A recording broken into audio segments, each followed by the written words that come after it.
ಪರಮ ಪೂಜ್ಯ ಬಾಳಾ ಸಾಹೇಬ್ ದೇವರಸ್ಥರು. ಸಾಧಾರಣವಾಗಿ ನಾವು ಪರಮ ಪೂಜ್ಯ ಸಂಘ ಚಾಲಕರು, ಮಾನನೀಯ ಅಥವಾ ಶ್ರೀ ಬಾಳಾ ಸಾಹೇಬ್ ದೇವರಸ್ಥರು, ಸರಸಂಘ ಚಾಲಕ ಸ್ಥಾನಕ್ಕೆ ಪರಮ ಪೂಜ್ಯ, ವ್ಯಕ್ತಿಗೆ ಮಾನನೀಯ ಶ್ರೀ ಅಂತಲೇ. ಆದರೆ ಬಾಳಾ ಸಾಹೇಬರು ಸರಸಂಘ ಚಾಲಕರಾಗಿದ್ದಾಗ ಯಾರೂ ಕೂಡ ಮಾನನೀಯ ಬಾಳಾ ಸಾಹೇಬ್ ದೇವರಸರು ಅಥವಾ ಶ್ರೀ ದೇವರಸರು ಅಂತ ಹೇಳ್ತಾ ಇದ್ದ ಪ್ರಶ್ನೆನೇ ಇರಲಿಲ್ಲ.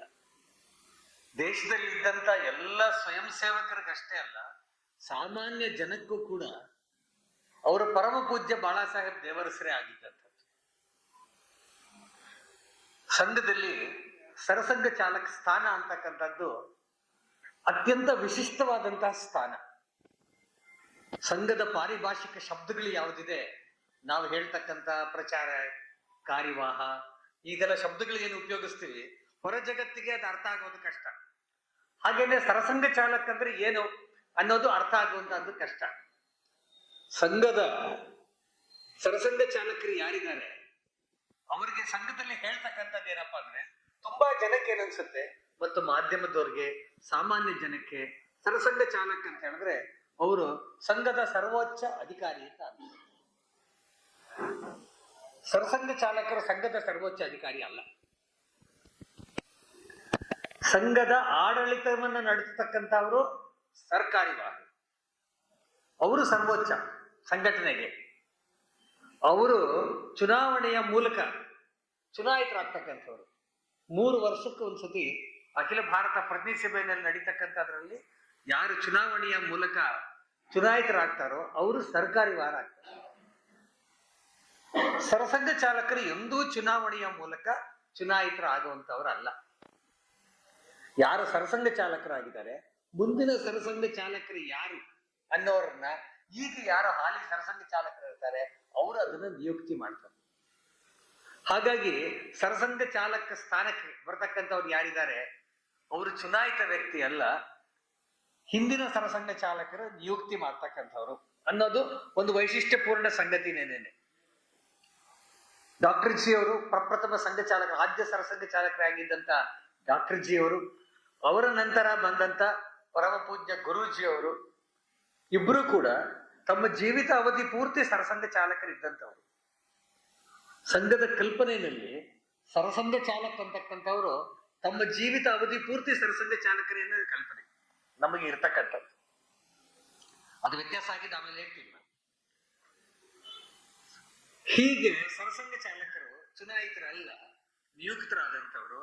ಆದ್ರೆ ಸಂಘದಲ್ಲಿರ್ತಕ್ಕಂಥ ಮತ್ತು ಇಡೀ ಹಿಂದೂ ಸಮಾಜಕ್ಕೆ ಅವ್ರದ್ದು ನೇತೃತ್ವ.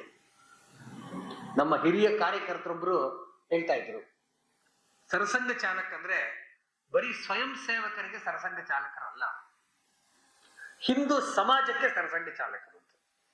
ಯಾಕೆಂದ್ರೆ ಸರಸಂಘ ಚಾಲಕರ ಸ್ಥಾನ ಇದೆಯಲ್ಲ, ಅದು ಆ ಸ್ಥಾನ, ಆ ರೀತಿಯ ಸ್ಥಾನ ಅದು. ಅದಕ್ಕೋಸ್ಕರವೇ ಸಂಘದಲ್ಲಿ ನಾವು ಹೇಳ್ತಕ್ಕಂಥದ್ದು, ಅವರು ಸರಸಂಘ ಚಾಲಕರು ಸಂಘದ ಮಾರ್ಗದರ್ಶಕ ಅಂತ ಹೇಳಿ. ಸಂಘದ ಮಾರ್ಗದರ್ಶಕ ಮತ್ತು ಸಂಘದ ತತ್ವದ ಅಧಿಷ್ಠಾನದ ಮಾರ್ಗದರ್ಶಕ, ಫಿಲಾಸಫರ್ ಅಂತಕ್ಕಂಥದ್ದೇ ಅವ್ರಿಗಿರ್ತಕ್ಕಂಥದ್ದು. ಸಂಘವನ್ನ ನಡೆಸ್ತಕ್ಕಂಥ ಗೈಡ್ ಅಂಡ್ ಫಿಲಾಸಫರ್, ಇಂಗ್ಲಿಷ್ ನಲ್ಲಿ ಹೇಳಕ್ ಹೋದ್ರೆ ಅದನ್ನ ಗೈಡ್ ಅಂಡ್ ಫಿಲಾಸಫರ್ ಅಂತ. ಆ ರೀತಿ ಸಂಘದ ಎಲ್ಲ ನಿರ್ಣಯಗಳು ಆಗ್ತಕ್ಕಂಥದ್ದು ಅಖಿಲ ಭಾರತ ಕಾರ್ಯಕಾರಿಣಿ ಮಂಡಳಿನಲ್ಲಿ, ಅಖಿಲ ಭಾರತ ಪ್ರತಿ ಸಭಾದಲ್ಲಿ. ಅಖಿಲ ಭಾರತ ಪ್ರತಿ ಸಭಾ ಸರ್ವೋಚ್ಚ, ಅಲ್ಲಿ ನಮ್ಮ ವರ್ಷದ ಎಲ್ಲ ಸಂಗತಿಗಳು ನಿರ್ಣಯ ಆಗ್ತಕ್ಕಂಥದ್ದು, ವರದಿ ಕೂಡ ಅಲ್ಲಿಗೆ ಹೋಗ್ತಕ್ಕಂಥದ್ದು. ಆದ್ರೆ ಈ ಎಲ್ಲ ಸಂಗತಿಗಳಲ್ಲೂ ಕೂಡ ಯೋಗ್ಯ ಮಾರ್ಗದರ್ಶನ ನಮಗೆ ಸಿಗತಕ್ಕಂಥದ್ದು ಸರಸಂಘ ಚಾಲಕರಿಂದ. ಯಾವ ರೀತಿ ಒಬ್ಬ ಆಧ್ಯಾತ್ಮಿಕದಲ್ಲಿ ಅತ್ಯಂತ ಉನ್ನತ ಸ್ಥಾನವನ್ನ ಅಲಂಕರಿಸಿರ್ತಕ್ಕಂಥ ವ್ಯಕ್ತಿ ಇರ್ತಾರೋ, ಒಬ್ಬ ಸ್ವಾಮೀಜಿ ಇರ್ತಾರೋ, ಆ ರೀತಿಯ ಸ್ಥಾನದಲ್ಲಿ ಇಡೀ ಹಿಂದೂ ಸಮಾಜ ಸರಸಂಘ ಚಾಲಕರನ್ನ ನೋಡುತ್ತೆ. ಅಂತ ಸ್ಥಾನದಲ್ಲಿ ಇದ್ದಂಥವರು ಪರಮ ಪೂಜ್ಯ ಬಾಳಾ ಸಾಹೇಬ್ ದೇವರಸರು. ಬಾಳಾ ಸಾಹೇಬರ ಪರಿಚಯ ಮಾಡ್ಕೊಡ್ಬೇಕಾದ್ರೆ, ಇಲ್ಲಿ ಪುಸ್ತಕದ ಪರಿಚಯ ಮಾಡ್ಕೊಡ್ಬೇಕಾದ್ರೆ ರಾಜೇಶ್ ಪದ್ಮಾರ್ ಒಂದು ಮಾತು ಹೇಳಿದ್ರು, ಸಾಮಾನ್ಯ ಸ್ವಯಂ ಸೇವಕನಿಂದ ಹಿಡಿದು ಸರಸಂಘ ಚಾಲಕರವರೆಗೆ ಬಂದಂಥವ್ರು ಅಂತ. ಇಡೀ ಪುಸ್ತಕದಲ್ಲಿ ಆ ದಾಖಲೆ ಈ ಪುಸ್ತಕದಲ್ಲಿ ಬಹಳ ಅದ್ಭುತವಾಗಿ ಆ ದಾಖಲೆಯನ್ನು ದಾಖಲಿಸಿದ್ದಾರೆ. ಮತ್ತು ವಿಶೇಷ ಅಂದ್ರೆ ಸಂಘವನ್ನು ಪ್ರಾರಂಭ ಮಾಡಿದಂತ ಆದ್ಯ ಸರಸಂಘ ಚಾಲಕ ಯಾರಿದ್ರು? ಪರಮ ಪೂಜ್ಯ ಕೇಶವ ಬಲರಾಮ್ ಹೆಡ್ಗೇವಾರ್, ಡಾಕ್ಟರ್ ಜಿ ಅವರು. ಅವರು ಸ್ವತಃ ಕ್ರಾಂತಿಕಾರಿ, ಒಬ್ಬ ಸತ್ಯಾಗ್ರಹಿ ಆಗಿದ್ರು, ಸ್ವಾತಂತ್ರ್ಯ ಹೋರಾಟಗಾರರಾಗಿದ್ರು, ಸಮಾಜ ಸುಧಾರಕರಾಗಿದ್ರು. ಸಂಘವನ್ನು ಪ್ರಾರಂಭ ಮಾಡೋ ಹೊತ್ತಿಗೆ ಅಖಿಲ ಭಾರತ ಮಟ್ಟದ ನಾಯಕರಾಗಿದ್ರು.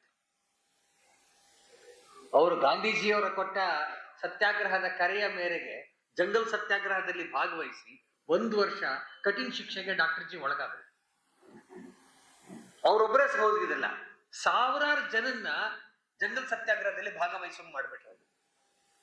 ಬ್ರಿಟಿಷ್ ಸರ್ಕಾರ ನಾಗಪುರದಲ್ಲಿ ಇದ್ದಂತ ಅವತ್ತು ಸೆಂಟ್ರಲ್ ಪ್ರಾವಿನ್ಸಸ್ ಮತ್ತು ಬೆರಾರ್, ಅದು ಆ ಸರ್ಕಾರ ನಡಗಿತ್ತು.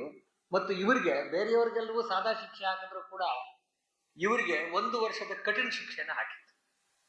ಕಠಿಣ ಶಿಕ್ಷೆನ ಮುಗಿಸಿ ಡಾಕ್ಟರ್ ಜಿ ಅವರು ಆಚೆ ಬಂದಾಗ ಅವರನ್ನ ಸ್ವಾಗತ ಮಾಡಕ್ಕೆ ಹೋದಂತ ಜನ ಯಾರಪ್ಪ ಅಂತ ಹೇಳಿದ್ರೆ, ಪಂಡಿತ್ ಜವಾಹರ್ಲಾಲ್ ನೆಹರು ಅವರ ತಂದೆ ಮೋತಿಲಾಲ್ ನೆಹರು, ಪಟ್ಟಾಭಿ ಸೀತಾರಾಮಯ್ಯ ಕಾಂಗ್ರೆಸ್ಸಿನ ಅಧ್ಯಕ್ಷರಾಗಿದ್ದಂಥವರು, ಮತ್ತು ನಮ್ಮ ದೇಶದ ಪ್ರಪ್ರಥಮ ಭಾರತೀಯ ಗವರ್ನರ್ ಜನರಲ್ ಆದಂತ ಚಕ್ರವರ್ತಿ ರಾಜಗೋಪಾಲಾಚಾರಿ. ಈ ಮಟ್ಟದ ವ್ಯಕ್ತಿಗಳು ಡಾಕ್ಟರ್ ಜಿ ಅವರನ್ನ ಬರಮಾಡ್ಕೊಳಕ್ ಹೋಗಿದ್ರು. ಅಂದ್ರೆ ನಮ್ಗೆ ಅರ್ಥ ಆಗುತ್ತೆ, ಡಾಕ್ಟರ್ ಜಿ ಅವರು ತಮ್ಮ 35ನೇ ವಯಸ್ಸಿನಲ್ಲೇನೆ ಸಂಘ ಪ್ರಾರಂಭ ಮಾಡೋ ಅಷ್ಟೊತ್ತಿಗೆನೇನೆ ಅಖಿಲ ಭಾರತ ಮಟ್ಟದ ಒಬ್ಬ ನಾಯಕ ಆಗಿದ್ರು. ದೇಶಕ್ಕೆ ಗೊತ್ತಿತ್ತು ಡಾಕ್ಟರ್ ಜಿ.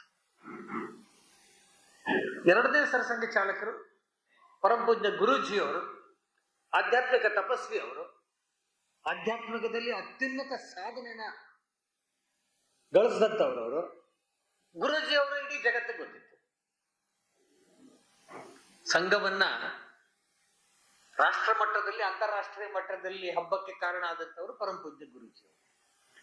ಸೊ ಗುರೂಜಿ ಅವರ ಖ್ಯಾತಿ ಜಗತ್ತಿನಲ್ಲಿ ಅಷ್ಟು ಗೊತ್ತಿತ್ತು, ಬರೀ ನಮ್ಮ ದೇಶದಲ್ಲಿ ಅಷ್ಟೇ ಅಲ್ಲ.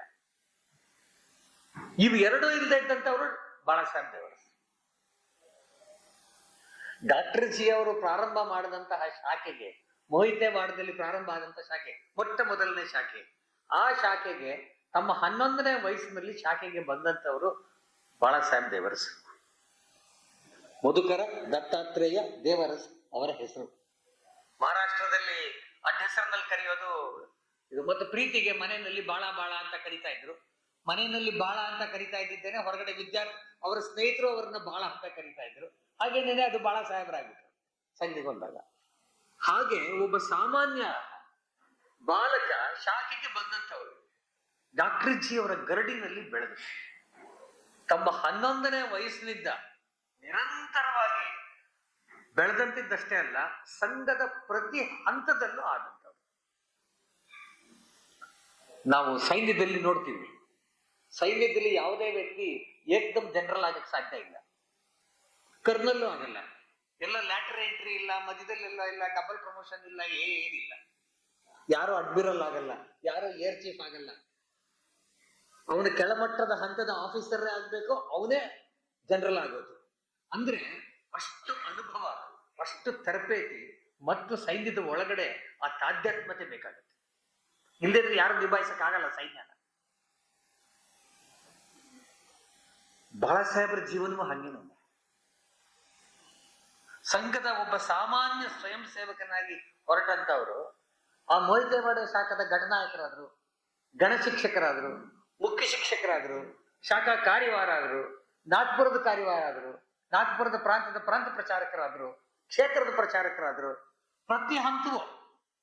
ಹಾಗಾಗಿ ಸಂಘ ಹೇಗೆ ಬೆಳೀತು, ಒಂದು ಶಾಖಾ ವ್ಯವಸ್ಥೆಯಿಂದ ಹಿಡಿದು ಬಹಳ ದೊಡ್ಡ ಸಂಘದ ಬೈಠಕಗಳಿರ್ಬೋದು, ಸಂಘದ ಸಂಘ ಶಿಕ್ಷಾ ವರ್ಗ ಇರ್ಬೋದು, ಅಥವಾ ದೇಶಕ್ಕೆ ಸಂಬಂಧಪಟ್ಟಂತ ವಿಚಾರ ಇರ್ಬೋದು, ಈ ಎಲ್ಲಾ ವಿಷಯದಲ್ಲೂ ಕೂಡ ಅವರಿಗೆ ಪ್ರತಿ ಇಂಚಿನ ಸಂಗತಿನೂ ಗೊತ್ತಾಗುವಷ್ಟರ ಮಟ್ಟಿಗೆ ಅನುಭವ ಆಗಿದ್ದಂಥವ್ರು ಪರಮ ಪೂಜ್ಯ ಬಾಳಾ ಸಾಹೇಬ್ ದೇವರಸ್. ಹಾಗೆ ಸಂಘದಲ್ಲಿ ಹಂತವಾಗಿ ಬೆಳೆದಂಥವ್ರು ಮತ್ತು ಅವ್ರ ಜೊತೆನಲ್ಲಿ ಬೆಳೆದಂಥವ್ರು ಯಾರು? ಎಲ್ಲ ದಿಗ್ಗಜರು. ಸಂಘವನ್ನು ಯಾರು ಬೆಳೆಸಿದ್ರೋ, ಮಾನವರಾವ್ಜಿ ಮುಳೆ ಇರ್ಬೋದು, ವಿವೇಕಾನಂದ ಕೇಂದ್ರವನ್ನು ಕಟ್ಟಿದಂತ ಏಕನಾಥ್ ಜಿ ರಾನಡೆ ಇರ್ಬೋದು, ಅವರದ್ದೇ ತಮ್ಮ ಬಾಬುರಾವ್ ದೇವರಸ್ ಇವತ್ತು ನಮ್ಮ ಯಾರ್ಯಾರು ಬಿಜೆಪಿನಲ್ಲಿ ಇರ್ತಕ್ಕಂಥ ಜನಸಂಘ ಅವತ್ತಿನ ಅಖಿಲ ಭಾರತ ಮಟ್ಟದ ನಾಯಕರಿದ್ದಾರೆ, ದೀನ್ ದಯಾಳ್ ಜಿ ಇರ್ಬೋದು, ಅಟಲ್ ಜಿ ಇರ್ಬೋದು, ಆದ್ವಾನಿ ಅವರು ಇರ್ಬೋದು, ಖುಷ್ಬಾಬು ಠಾಕರೆ ಅವರು ಇರ್ಬೋದು, ಪ್ರತಿಯೊಬ್ಬರನ್ನು ಕೂಡ ಬೆಳೆಸಿದಂತವ್ರು ಇವರು ತಮ್ಮ ಭಾವರಾವ್ ದೇವರಸೆ ಉತ್ತರ ಪ್ರದೇಶದಲ್ಲಿ ಪ್ರಾಂತ ಪ್ರಚಾರಕರಾಗಿದ್ದಂಥವ್ರು. ಅವರೇ ಅವರನ್ನ ಬೆಳೆಸಿದಂತದ್ದು. ಅಷ್ಟೇ ಅಲ್ಲ, ತೆಂಗ್ ಡಿಜಿ ಅವ್ರನ್ನ ಬೆಳೆಸಿದ್ದು, ಮನವಾಸಿ ಕಲ್ಯಾಣ ಅವ್ರನ್ನ ಬೆಳೆಸಿದ್ದು. ನಮ್ಮ ವಿವಿಧ ಕ್ಷೇತ್ರದ ಯಾವ್ಯಾವ್ದು ನೋಡ್ತೀವೋ ಅದ್ರ ಎಲ್ಲಾ ಪ್ರಮುಖರು ಬೆಳೆದಿದ್ದು ಈ ಅಣ್ತಮ್ಮಂದ್ರ ಕೈ ಕೆಳಗೆ. ಅವ್ರು ಎಲ್ರಿಗೂ ಕೂಡ ಮಾರ್ಗದರ್ಶನ ಸಿಕ್ಕಿದ್ದು ಇವರಿಂದಲೇನೆ. ಹಾಗಾಗಿ ಒಬ್ಬ ಸಾಮಾನ್ಯ ಬಾಲಕನಾಗಿ ಮೊಯ್ತೇವಾಡ ಶಾಖೆಗೆ ಬಂದಂತ ಬಾಳಾ ಸಾಹೇಬರು ಸರಸಂಘ ಚಾಲಕರ. ಅವ್ರ ಬಗ್ಗೆ 2 ಮಾತಿದೆ, ಅದನ್ನ ನಾನು ಹೇಳ್ಬಿಡ್ತೀನಿ. ಪರಂ ಪೂಜ್ಯ ಗುರುಜಿಯವರೇ ಒಂದ್ಸತಿ ಹೇಳಿದ್ರು ತುಂಬಾ ಜನಕ್ಕೆ, ಯಾಕಂದ್ರೆ ಡಾಕ್ಟರ್ ಜಿ ಅವರು ತಮ್ಮ 50ನೇ ವಯಸ್ಸಿನೊತ್ತಿಗೆ ತೀರ್ಕೊಂಡ್ಬಿಟ್ಟಿದ್ರು 1940ರಲ್ಲಿ. ಸಂಘ 1925ರಲ್ಲಿ ಪ್ರಾರಂಭ ಆಯ್ತು. 1940 15 ವರ್ಷದಲ್ಲೇ ಡಾಕ್ಟರ್ ಜಿ ಅವರು ತೀರ್ಕೊಂಡಿದ್ರು. ಗುರುಜಿ ಅವರು ಸರಸಂಘ ಚಾಲಕರಾದ್ರು. ಆ ನಂತರ ಬಂದಂತ ಯಾವುದೇ ಪ್ರಮುಖ ಕಾರ್ಯಕರ್ತರಾಗ್ಲಿ ದೇಶದ ಜನಕ್ಕಾಗ್ಲಿ ಡಾಕ್ಟರ್ ಜಿ ಹೆಂಗಿದ್ರು ಅಂತ ಗೊತ್ತಿರಲಿಲ್ಲ. ಅದಕ್ಕೆ ಒಂದ್ಸತಿ ಗುರುಜಿ ಅವ್ರು ಹೇಳ್ತಾ ಇದ್ರು, ಡಾಕ್ಟರ್ ಜಿ ಹೇಗಿದ್ರು ಅಂತ ಗೊತ್ತಾಗ್ಬೇಕಾದ್ರೆ ಬಾಳಾ ಸಾಹೇಬ್ರನ್ನ ನೋಡಿ ಅಂತ. ಪರಮ ಪೂಜ್ಯ ಡಾಕ್ಟರ್ ಜಿ ಅವರ ತದ್ರೂಪ ಅಂದ್ರೆ ಮಾತು, ಕತೆ, ಹಾವ ಭಾವ, ವಿಚಾರ, ಯೋಚನೆ ಮಾಡ್ತಕ್ಕಂಥ ರೀತಿ ಪ್ರತಿಯೊಂದರಲ್ಲೂ ಕೂಡ ಬಾಳಾ ಸಾಹೇಬ್ರು ಆ ರೀತಿ ಇತ್ತಂತೆ. ತಮ್ಮ ಸುತ್ತಮುತ್ತಲಿನ ಅತ್ಯಂತ ವಾಸ್ತವಿಕ ಪರಿಸ್ಥಿತಿನ ಡಾಕ್ಟರ್ ಜಿ ಅವರು ಚೆನ್ನಾಗಿ ಅರ್ಥ ಮಾಡ್ಕೊಂಡಿದ್ರು. ನಾವು ಡಾಕ್ಟರ್ ಜಿ ಅವ್ರ ಬಗ್ಗೆ ಕೇಳ್ತೀವಲ್ಲ, ಅವ್ರು ಕ್ರಾಂತಿಕಾರಿಯಾಗಿದ್ರು ಡಾಕ್ಟರ್ ಜಿ. ಬಂಗಾಳದಲ್ಲಿ ಇದ್ದಂತ ಅನುಶೀಲನ ಸಮಿತಿ, ವಿವೇಕಾನಂದರ ಶಿಷ್ಯೆ ನಿವೇದಿತಾ, ಅವರ ತಮ್ಮ ವಿವೇಕಾನಂದರ ತಮ್ಮ ಭೂಪೇಂದ್ರನಾಥ್ ದತ್ತ ಮತ್ತು ಮಹರ್ಷಿ ಅರವಿಂದರ ತಮ್ಮ ಬಾರೇಂದ್ರ ಘೋಷ್ 3 ಜನ ಸೇರಿ ಪ್ರಾರಂಭ ಮಾಡಿದಂತದ್ದು ಅನುಶೀಲನ ಸಮಿತಿ. ಆ ಅನುಶೀಲನ ಸಮಿತಿಯ ಅತ್ಯಂತ ಎತ್ತರದ ಟಾಪ್ ಮೋಸ್ಟ್ ರ್ಯಾಂಕಿಂಗ್ ಅಧಿಕಾರಿಗಳು ಯಾರಿದ್ರು ಅದರಲ್ಲಿ ಡಾಕ್ಟರ್ ಜಿ ಒಬ್ಬರಾಗಿದ್ದರು. ಡಾಕ್ಟರ್ ಜಿ ಅವರ ವಾಸ್ತವಿಕ ಪ್ರಜ್ಞೆ ಹೆಂಗಿತ್ತು ಅಂತ ಹೇಳಿದ್ರೆ, ಅವ್ರು ಇಡೀ ದೇಶದಲ್ಲಿ ಸುತ್ತಾಡಿದಾಗ ಕ್ರಾಂತಿಕಾರಿ ಕೆಲಸಕ್ಕೆ ಅವ್ರಿಗೆ ಅರ್ಥವಾಗಿತ್ತು ಕ್ರಾಂತಿಕಾರಿಯಿಂದ ಕೆಲಸ ಆಗಲ್ಲ. ಯಾಕೆಂದ್ರೆ ಅದರೊಳಗಡೆ ನಡೀತಾ ಇದ್ದಂತಹ ಎಷ್ಟೊಂದು ಜನ ಬ್ರಿಟಿಷರಿಗೆ ಸುದ್ದಿ ಕೊಡ್ತಾ ಇದ್ರು, ದ್ರೋಹ ನಡೀತಾ ಇತ್ತು, ಸಾಮಾನ್ಯ ಜನ ಅದಕ್ಕೆ ಸಪೋರ್ಟ್ ಮಾಡ್ತಾ ಇರ್ಲಿಲ್ಲ, ಈ ಎಲ್ಲಾ ಸಂಗತಿಗಳು ಬಂತು. ಹಾಗೇನೆ ಕಾಂಗ್ರೆಸ್ನಲ್ಲೂ ಕೆಲಸ ಮಾಡಿದ್ರು. ಆ ಕಾಲಕ್ಕೇನೆ ಡಾಕ್ಟರ್ ಜಿ ಅವರು ನಾನು ಆಗ್ಲೇ ಹೇಳ್ದಂಗೆ ಅಖಿಲ ಭಾರತ ನಾಯಕರಾಗಿದ್ರು ಮತ್ತು ಇವತ್ತಿನ ಮಧ್ಯ ಭಾರತ ಏನಿದೆ ಅದಕ್ಕೆ ಅವರು ಸೆಕ್ರೆಟರಿ ಆಗಿದ್ದರು ಡಾಕ್ಟರ್ ಜಿ ಅವರು. ಅವರಿಗೆ ವಾಸ್ತವಿಕ ಪ್ರಜ್ಞೆ ಇತ್ತು.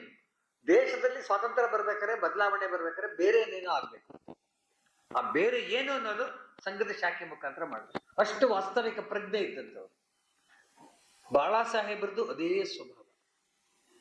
ತಮ್ಮ ಸುತ್ತಮುತ್ತ ಆಗ್ತಕ್ಕಂಥ ಅತ್ಯಂತ ಸಣ್ಣ ಸಂಗತಿಯಿಂದ ಹಿಡಿದು ರಾಷ್ಟ್ರೀಯ ಮತ್ತು ಅಂತಾರಾಷ್ಟ್ರೀಯ ಮಟ್ಟದಲ್ಲಿ ನಡೀತಾ ಇರ್ತಕ್ಕಂಥ ರಾಜಕೀಯ ಸಂಗತಿಗಳ ಬಗ್ಗೆ ಕೂಡ ಅವರಿಗೆ ಸ್ಪಷ್ಟ ಕಲ್ಪನೆ, ಈ ದಾರಿನಲ್ಲೇ ಇದು ಹೋಗುತ್ತೆ ಅಂತ ಅದನ್ನ ಹೇಳಬಲ್ಲಂತಹ ದೂರದರ್ಶಿತ್ವ ಅವರಿಗೆ. ಹಿ ಕುಡ್ ಪ್ರೆಡಿಕ್ಟ್. ಅದು ಅವರದ್ದು ವಿಶೇಷ. ಪ್ರೆಡಿಕ್ಷನ್ ಅಂದ್ರೆ ಅವರಿನ ಜ್ಯೋತಿಷಾಸ್ತ್ರಜ್ಞರಲ್ಲ, ಅವರ ವಿಶ್ಲೇಷಣೆ ಅಷ್ಟು ಹರಿತವಾಗಿ ಇರ್ತಕ್ಕಂಥದ್ದು ಪರಮ ಪೂಜ್ಯ ಬಾಳಾ ಸಾಹೇಬ್ ದೇವರಸ್ತೆ. ಅದು ಒಂದ್ ಮಾತು. ಎಮರ್ಜೆನ್ಸಿ ಮುಗಿದ ನಂತರ 77ರಲ್ಲಿ ಇಡೀ ದೇಶಾದ್ಯಂತ ಪ್ರವಾಸ ಮಾಡಿದ್ರು. ಬೆಂಗಳೂರಿಗೂ ಬಂದಿದ್ರು. ನ್ಯಾಷನಲ್ ಹೈಸ್ಕೂಲ್ ಮೈದಾನದಲ್ಲಿ ಭಾರಿ ದೊಡ್ಡ ಕಾರ್ಯಕ್ರಮ, 3 ದಿವಸದ ಕಾರ್ಯಕ್ರಮ ಆಯ್ತು. ನಾವು ಸಂಘದ ಬೈಠಕ್ ಮತ್ತು ನ್ಯಾಷನಲ್ ಕಾಲೇಜಿನಲ್ಲಿ ಸಾರ್ವಜನಿಕ ಸಮಾರಂಭ ಆದಂಥದ್ದು. ಆ ಸಂದರ್ಭದಲ್ಲಿ ಆ ಸಮಯದಲ್ಲಿ ಇಡೀ ದೇಶಾದ್ಯಂತ ಬಾಳಾ ಸಾಹೇಬರು ಓಡಾಡಿದ್ರಲ್ಲ, ಪ್ರತಿ ಕಡೆನೂ ಲಕ್ಷಗಟ್ಟಲೆ ಜನ ಸೇರ್ತಾ ಇದ್ರು. ವೀಕ್ ಮ್ಯಾಗಝೈನ್ ಇವತ್ತಿಗೂ ಬರುತ್ತೆ, ನೋಡಿದ್ದೀರಾ ನೀವೆಲ್ಲ ಕೂಡ. ವೀಕ್ ಮ್ಯಾಗಝೈನ್ ನಲ್ಲಿ ಬಾಳಾ ಸಾಹೇಬ್ರ ಬಗ್ಗೆ ಒಂದು ಲೇಖನ ಬರುತ್ತೆ. ಬಾಳಾ ಸಾಹೇಬ್ರ ಫೋಟೋ ಹಾಕಿದ್ರು. ಅದನ್ನ ಅದರ ಬಹುಶಃ ಸದಾನಂದ್ ಅಂತ ಅದರ ವೀಕ್ ಈಗ ಚೀಫ್ ಎಡಿಟರ್ ಯಾರೋ ಆಗಿದ್ದಾರೆ, ಅವರು ಬರೆದಂತ ಲೇಖನ ಅದು. ಆ ಲೇಖನದಲ್ಲಿ ಅವರು ಬರೆದಿದ್ರು, ಅದು ಇಂಗ್ಲಿಷ್ ನಲ್ಲಿ ಬರೆದಿದ್ದು, if Bala Saheb turns his head to right, one message will go. If he turns his head to left, another message will go. If he looks straight, it means another message. There is no need for Bala Saheb to speak very his body language conveys the spirit and the message to the Swayam Sevak and to the Hindu society ಅಂತ ಬರ್ತದೆ. ಅಂದ್ರೆ ಬಾಳಾ ಸಾಹೇಬ್ರ ಬಗ್ಗೆ ಅವತ್ತು ಕಲ್ಪನೆ ಅಷ್ಟು ಎತ್ತರ ಆಗ್ಬಿಟ್ಟಿತ್ತು, ಏನ್ ಪವರ್ಫುಲ್ ಅಂತ. ಅವಾಗಲೇ ಇಂಡಿಯಾ ಟುಡೇನಲ್ಲೂ ಕೂಡ ಸಂಘ ಪರಿವಾರದ ಬಗ್ಗೆ ಒಂದು ದೊಡ್ಡ ಹೊತ್ತಿಗೆನೆ ತಗೊಂಡ್ಬಂದ್ಬಿಟ್ರು, ಒಂದು ಸ್ಪೆಷಲ್ ಎಡಿಷನ್ ಆಗ್ಬಿಟ್ರು. ಇಂಡಿಯಾ ಟುಡೇನಲ್ಲಿ ಬಾಳಾ ಸಾಹೇಬ್ರ ಫೋಟೋ ಹಾಕ್ಬಿಟ್ಟು ಒಂದು ಚಿಕ್ಕ ಫೋಟೋ ಹಾಕಿದ್ರು, ಒಂದು ದೊಡ್ಡ ಆನೆ, ಆ ಆನೆ ಮೇಲ್ಗಡೆ ನಮ್ದೆಲ್ಲಾ ಪರಿವಾರದ ಸಂಘಟನೆಗಳು ಒಂದು ಮೂಲೆಯಲ್ಲಿ ಬಾಳಾ ಸಾಹೇಬ್ರ ಫೋಟೋ. ಅಂದ್ರೆ ದೇಶ ಅಂತಾರಾಷ್ಟ್ರೀಯ ಮಟ್ಟದಲ್ಲಿ, ರಾಷ್ಟ್ರೀಯ ಮಟ್ಟದಲ್ಲಿ, ಎಲ್ಲ ಮಟ್ಟದಲ್ಲೂ ಕೂಡ ಬಾಳಾ ಸಾಹೇಬ್ರನ್ನ ಗುರುತಿಸಿದ್ದು ಹಾಗೆ. ಅದಕ್ಕೆ ಕಾರಣ ಅವರ ಸರಸಂಘ ಚಾಲಕತ್ವದ ಅವಧಿನಲ್ಲಿ ತೆಗೆದುಕೊಂಡಂತಹ ನಿರ್ಣಯಗಳು, ಮಾರ್ಗದರ್ಶನ. 1973ರಲ್ಲಿ ಪರಮಪೂಜ್ಯ ಗುರೂಜಿಯವರ ದೇಹಾವಸಾನ ಆಯ್ತು. ಗುರೂಜಿಯವರು ಪತ್ರದಲ್ಲಿ ಬರೆದಿಟ್ಟಿದ್ರು, ಬಾಳಾ ಸಾಹೇಬ್ ದೇವರ ಸರಸಂಘ ಚಾಲಕರಂತ. ನಾನಾಗ್ಲೇ ಹೇಳಿದೆ ನಿಯುಕ್ತಿ ಅಂತ. ಹಂಗಾಗಿ ಸರಸಂಘ ಚಾಲಕರಾಗಿ ಬಾಳಾ ಸಾಹೇಬ್ರ ನಿಯುಕ್ತಿ ಆದ್ರು. ಅಲ್ಲಿವರೆಗೂ ಬಾಳಾ ಸಾಹೇಬ್ರ ಹೆಸರು ತುಂಬಾ ಗೊತ್ತಿರಲಿಲ್ಲ. ಬಾಳಾ ಸಾಹೇಬ್ರು ಸರ್ಕಾರಿವಾರ ಆಗಿದ್ರು, ಸಹಸರ್ಕಾರಿವಾರ ಆಗಿದ್ರು, ಸರ್ಕಾರಿ ವಾರ ಆಗಿದ್ರು. ಆದ್ರೆ ತುಂಬಾ ಸಂಘದ ಗೊತ್ತಿತ್ತು, ಸಾರ್ವಜನಿಕವಾಗಿ ಹೆಚ್ಚು ಪರಿಚಯ ಇರಲಿಲ್ಲ. ಆದ್ರೆ 1973ನೇ ಇಸ್ವಿಯಿಂದ 1994ನೇ ಇಸ್ವಿ ಅಖಿಲ ಭಾರತ ಪ್ರತಿನಿಧಿ ಸಭಾವರೆಗೂ ಕೂಡ 21 ವರ್ಷಗಳ ಕಾಲ ಸರಸಂಘ ಚಾಲಕರಾಗಿ ಇದ್ರು. ಗುರೂಜಿಯವರು 33 ವರ್ಷ ಇದ್ರು, ಬಾಳಾ ಸಾಹೇಬ್ರು 21 ವರ್ಷ ಇದ್ರು. ಗುರೂಜಿಯವರು ಇದ್ದಂತ ಕಾಲ 1940ನೇ ಇಸ್ವಿಯಿಂದ 1973ನೇ ಇಸ್ವಿ ತನಕ ನಮ್ಮ ದೇಶದಲ್ಲಿ ಅನೇಕ ಆಗುಹೋಗುಗಳು, ಪ್ರಕ್ಷುಬ್ಧ ಪರಿಸ್ಥಿತಿ ಇದ್ದಂತ ಕಾಲ. ದೇಶ ಇಬ್ಬಾಗ ಆಯ್ತು, ಪಾಕಿಸ್ತಾನದಿಂದ ನಿರಾಶ್ರಿತರು ನಮಗ್ ಬಂದಂತದ್ದು, ಯುದ್ಧ ಆದಂತದ್ದು, 47ರ ಯುದ್ಧ, 65ರ ಯುದ್ಧ, ಈ ಎಲ್ಲೋ ಸಂಗತಿ, ಗೋಹತ್ಯೆ ಆಂದೋಲನ ಆದಂತದ್ದು, ಈ ಎಲ್ಲಾ ಸಂಗತಿಗಳು ಗುರೂಜಿಯವರು ಇದ್ದಂತ ಕಾಲದಲ್ಲೇನೆ ಅತ್ಯಂತ ಪ್ರಕ್ಷುಬ್ಧ ಪರಿಸ್ಥಿತಿ. ಮತ್ತಷ್ಟೇ ಅಲ್ಲ, ದೇಶದ ಆಗು ಹೋಗುಗಳನ್ನ ಯಾವ ರೀತಿ ಅಂದ್ರೆ ನಮ್ಮ ಪ್ರತಿಯೊಂದು ಕ್ಷೇತ್ರದಲ್ಲೂ ಕೂಡ, ಅದು ರಾಜಕೀಯ ಕ್ಷೇತ್ರ, ಕಾರ್ಮಿಕ ಕ್ಷೇತ್ರ, ವನವಾಸಿ ಕ್ಷೇತ್ರ, ಧಾರ್ಮಿಕ ಕ್ಷೇತ್ರ, ಪ್ರತಿ ಕ್ಷೇತ್ರದಲ್ಲೂ ಸಂಘದ ವಿಚಾರಕ್ಕೆ ಅನುಗುಣವಾಗಿ ಹೇಗೆ ನಿರ್ಮಾಣ ಆಗ್ಬೇಕು ಅನ್ನೋದು ನಿರ್ಣಯ ಆಗ್ತಾ ಇದ್ದಂತ, ಮತ್ತು ಹೊಸದಾಗಿ ಹುಡುಕ್ಬೇಕಾಗಿತ್ತು. ಮಾಡೆಲ್ಗಳು ಇರಲಿಲ್ಲ, ಮಾಡೆಲ್ ಅನ್ನು ನಾವೇ ನಿರ್ಮಾಣ ಮಾಡ್ಬೇಕಾಗಿತ್ತು. ಅದ್ ಎಲ್ಲದಕ್ಕೂ ಮಾರ್ಗದರ್ಶನ ಕೊಟ್ಟಂತದ್ದು ಗುರೂಜಿಯವರು.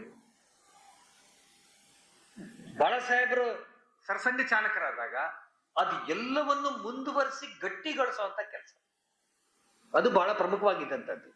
ಗುರೂಜಿಯವರ ಕಾಲದಲ್ಲಿ ಎಷ್ಟು ಪ್ರಕ್ಷುಬ್ಧತೆ ಇತ್ತು, ಅಷ್ಟೇ ಪ್ರಕ್ಷುಬ್ಧತೆ ಬಾಳಾ ಸಾಹೇಬ್ರು ತಗೊಂಡಾಗ್ಲೂ 21 ವರ್ಷವೂ ಹಾಗೆ ಇತ್ತು.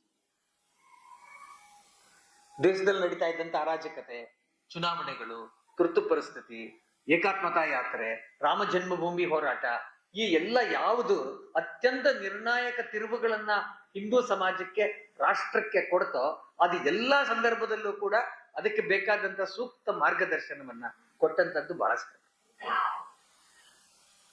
ಮತ್ತು ಕಾಲ ತುಂಬಾ ಬದಲಾವಣೆ ಆಗ್ಬಿಟ್ಟಿತ್ತು. ದೇಶ ಸ್ವಾತಂತ್ರ್ಯಕ್ಕೆ ಮುಂಚೆ ಹೇಗಿತ್ತು, ಸ್ವಾತಂತ್ರ್ಯ ಬಂದ ನಂತರ 60ರ ದಶಕದ ನಂತರ ಹೆಚ್ಚು ಕಡಿಮೆ ಸ್ವಾತಂತ್ರ್ಯದಲ್ಲಿ ಹೋರಾಟ ಮಾಡಿದಂತ ಎಲ್ಲ ಮಹಾನ್ ವ್ಯಕ್ತಿಗಳು ಅವರೆಲ್ಲರೂ ಕೂಡ ಅವ್ರ ಅವಸರ ಆಗ್ಬಿಟ್ಟಿತ್ತು. ದೇಶದಲ್ಲಿ ಹೊಸ ಪೀಳಿಗೆ ಬಂದಿತ್ತು, ವೈಚಾರಿಕ ಸಂಗತಿಗಳು ವ್ಯತ್ಯಾಸ ಆಗ್ತಾ ಇತ್ತು. ಸೋಷಿಯಲಿಸ್ಟ್ ಮತ್ತು ಕಮ್ಯುನಿಸ್ಟ್ ಪ್ರಭಾವ ಪ್ರಬಲವಾಗಿ ಬೆಳೆದಿತ್ತು. 70ರ ದಶಕದಲ್ಲಿ ಕಮ್ಯುನಿಸ್ಟರು ಅತ್ಯಂತ ಉಚ್ಛ್ರಾಯ ಸ್ಥಿತಿನಲ್ಲಿ ಇದ್ದಂಥದ್ದು. ದೇಶದಲ್ಲಿ ಇದ್ದಂತ ಯಾವುದೇ ಯೂನಿಯನ್ ಅದು ಕಮ್ಯುನಿಸ್ಟ್ ಯೂನಿಯನ್, ಮತ್ತು ಯಾವುದೇ ಚಿಂತನೆ ಕೂಡ ಅದು ಸೋಷಿಯಲಿಸ್ಟ್ ಚಿಂತನೆಯ, ಅದು ಬಿಟ್ಟು ಬೇರೆ ಇರಲಿಲ್ಲ. ಅಂತ ಒಂದು ಪರಿಸ್ಥಿತಿ ಒಳಗಡೆ ನಿಮಗೆ ವೈಚಾರಿಕ ಮಾರ್ಗದರ್ಶನವನ್ನು ಕೊಡ್ಬೇಕು, ಅದಕ್ಕೆ ಬೇಕಾದ ಸಂಘಟನೆಯೂ ನಿರ್ಮಾಣ ಆಗ್ಬೇಕು, ಕಾರ್ಯಕರ್ತರಿಗೆ ಅರ್ಥ ಮಾಡಿಸ್ಬೇಕು, ದೇಶಕ್ಕೆ ಸರಿಯಾದ ಮಾರ್ಗದರ್ಶನವನ್ನ ಕೊಡ್ಬೇಕು. ಇಲ್ಲದೆ ಇದ್ರೆ ಅವತ್ತು ಆ ನಿರ್ಣಯಗಳನ್ನ ತೆಗೆದುಕೊಂಡು ಸಂಘ ಕೆಲಸ ಮಾಡದೇ ಇದ್ರು, ಅದಕ್ಕೆ ನೇತೃತ್ವ ಬಾಳಾ ಸಾಹೇಬರು ಕೊಡದೇ ಇದ್ದಿದ್ರೆ ಬಹುಶಃ ಇವತ್ತು ನಾವು ಕಾಣ್ತಕ್ಕಂಥ ಬದಲಾವಣೆನ ಕಾಣಕ್ಕೆ ಸಾಧ್ಯ ಇರಲಿಲ್ಲ. ದೇಶ ಯಾವಾಗ್ಲೂ ನಮ್ಗೆ ಗೊತ್ತಿದೆಯಲ್ಲ, ಇವತ್ತು present day is always rooted in the past. ಹೌದಾನೆ? ಕಾರ್ಲ್ ಅಂತಕ್ಕಂಥ ಒಬ್ಬ ಬ್ರಿಟಿಷ್ ಹಿಸ್ಟಾರಿಯನ್ ಹೇಳ್ತಾನೆ, ಅವನು ಯಾವಾಗ್ಲೂ ಹೇಳ್ತಾನೆ, ಹಿಸ್ಟ್ರಿ ಅಂದ್ರೆ ಏನಾದ್ರು ಅದನ್ನೇ, it is a continuous dialogue between the past, present and the future. ಇವತ್ತೇನ್ ನಿರ್ಣಯ ಆಗತ್ತೆ ಅದು ಫ್ಯೂಚರ್, ಹಿಂದೆ ಏನ್ ನಿರ್ಣಯ ಆಯ್ತು ಅದಕ್ಕೆ ಮುಂದೆ ಏನಾಗುತ್ತೆ ಅನ್ನೋದನ್ನು ಊಹಿಸ್ತಕ್ಕಂಥವ್ರು ದಾರ್ಶನಿಕ. ಅದಕ್ಕೆ ತಕ್ಕಂಗೆ ಇವತ್ತಿನ ಕಾರ್ಯವನ್ನು ಮಾಡ್ಬೇಕು. ನಮ್ಗೆ ಎಷ್ಟೋ ಸತಿ ಅನ್ಸುತ್ತೆ ಈ ನಿರ್ಣಯ ಯಾಕೆ ತಗೊಂಡ್ರೆ ಸರಿಯಲ್ಲ ಅಂತ ಅನ್ಸುತ್ತೆ. ಆದ್ರೆ 10 ವರ್ಷ ಬಿಟ್ಟು ನೋಡಿದಾಗ ಗೊತ್ತಾಗುತ್ತೆ. ಯಾರು ಇತಿಹಾಸಕಾರರು ಇರ್ತಾರೆ ಅವ್ರಿಗಿದು ಅರ್ಥ ಆಗುತ್ತೆ, ಹೆಂಗಿದು ನಡೀತಾ ಇದೆ, ಇದು ಹೆಂಗ ಲಿಂಕು, ಹೆಂಗ ಡೆವಲಪ್ಮೆಂಟ್ ಆಗ್ತಾ ಹೋಗುತ್ತೆ ಅನ್ನೋಂಥ ಸಂಗತಿ ಅರ್ಥ ಆಗುವಂಥದ್ದು. ಆ ರೀತಿಯ ನಿರ್ಣಯ ಕೊಡೋದ್ರಲ್ಲಿ ಬಾಳಾ ಸಾಹೇಬ್ರದ್ದು ಒಂದು ಅದ್ವಿತೀಯತೆ. ನಾವು ಆ ರೀತಿ ಕೊಟ್ಟಂತದ್ದು ನಾವು ನೋಡ್ತೀವಿ ನಾವು. ಮತ್ತು ಬಾಳಾ ಸಾಹೇಬ್ರದ್ದು ಬಹಳ ದೊಡ್ಡ ಸಂಗತಿ ಅಂತ ಹೇಳಿದ್ರೆ, ನಾವು ಸ್ವಾತಂತ್ರ್ಯ ಬಂತು, ಎಮರ್ಜೆನ್ಸಿ ಆಯ್ತು, ಸ್ವಾತಂತ್ರ್ಯ ಬಂತು, ಸಂಘದ ಮೇಲೆ ಬ್ಯಾನ್ ಆಯ್ತು 47ರಲ್ಲಿ. 47-48 ಬ್ಯಾನ್ ಸಂದರ್ಭದಲ್ಲೂ ಕೂಡ ಗುರೂಜಿಯವರು ಜೈಲಲ್ಲಿದ್ರು. ಗುರೂಜಿಯವರು ಜೈಲಲ್ಲಿದ್ರು. ಆಚೆ ಇದ್ದಂಥವ್ರು ಬಾಳಾ ಸಾಹೇಬ್ರು ಮತ್ತು ಮಾಧವರಾವ್ ಮುಳೆಯವರು, ಏಕನಾಥ್ ರಾನಡೆ ಅವರು, 3 ಜನ ಚಿಕ್ಕವರೇ. ಗುರೂಜಿ ಅವರಿಗೆ ಹೋಲಿಸಿದ್ರೆ 3 ಜನಗೂ ಚಿಕ್ಕವರೇ. ಆದ್ರೆ ಗುರೂಜಿಯವರು ಬಹಳ ಸ್ಪಷ್ಟವಾಗಿ ಹೇಳಿದ್ರು, ಜೈಲಿನಲ್ಲಿ ನಾನಿದ್ದೀನಿ, ಹಾಗಾಗಿ ನನಗೆ ಮಾಹಿತಿ ಯಾವಾಗೆಲ್ಲ, ಈಗ್ಲಾದ್ರೂ ಜೈಲಲ್ಲಿ ಅನೇಕ ಸಂಗತಿಗಳು ಗೊತ್ತಾಗತ್ತೆ. ಆದ್ರೆ ಅವತ್ತು ಜೈಲಲ್ಲಿ ಹೆಂಗಿತ್ತು ಅಂದ್ರೆ, ಅದು ಗುರೂಜಿಯವ್ರನ್ನ ಇಟ್ಟು ಜೈಲು ಆಗಿದ್ರಿಂದ ಒಂದು ಸಣ್ಣ ಸುಳಿವು ಅವ್ರಿಗೆ ಹೋಗ್ಬಾರ್ದು ಅಂತ ಸರ್ಕಾರದ ನಿಯಮ ಆಗಿತ್ತು. ಹಂಗಾಗಿ ಅವ್ರಿಗೇನು ಗೊತ್ತಾಗೋ ಪರಿಸ್ಥಿತಿನೇ ಇಲ್ಲ, ಹೊರಗಡೆ ಜಗತ್ ಹೆಂಗಿದೆ ಅಂತ. ಪತ್ರಿಕೆ ಬರೋ ಪ್ರಶ್ನೆನೇ ಇರಲಿಲ್ಲ. ಇನ್ ಟಿವಿ ರೇಡಿಯೋ ಇಲ್ಲ, ಟಿವಿ ಇರ್ಲಿಲ್ಲ, ಮತ್ತು ಪತ್ರಿಕೆ ಬರೋ ಪ್ರಶ್ನೆ ಇರಲಿಲ್ಲ. ಅದಕ್ಕೋಸ್ಕರ ಗುರೂಜಿಯವರು ಬಹಳ ಸ್ಪಷ್ಟ ಹೇಳಿದ್ರು, ಕಾರ್ಯಕರ್ತರಿಗೆ ಎಲ್ರಿಗೂ ಸೂಚನೆ ಇದ್ದಿತ್ತು, ಈ 3 ಜನ ಏನ್ ನಿರ್ಣಯ ಮಾಡ್ತಾರೆ, ಬಾಳಾ ಸಾಹೇಬ್ರು, ಮಾಧವರಾವ್ಜಿ ಮುಳೆಯವರು ಮತ್ತೆ ಏಕನಾಥ್ ರಾನಡೆ. ಮಾಧವರಾವ್ಜಿ ಮುಳೆಯವರು ಸರ್ಕಾರಿವಾರಗಿದ್ದರು, ನಮ್ಮ ಎಮರ್ಜೆನ್ಸಿ ಸಮಯದಲ್ಲೂ ಸರ್ಕಾರಿವಾರಾಗಿದ್ದಂಥವ್ರು.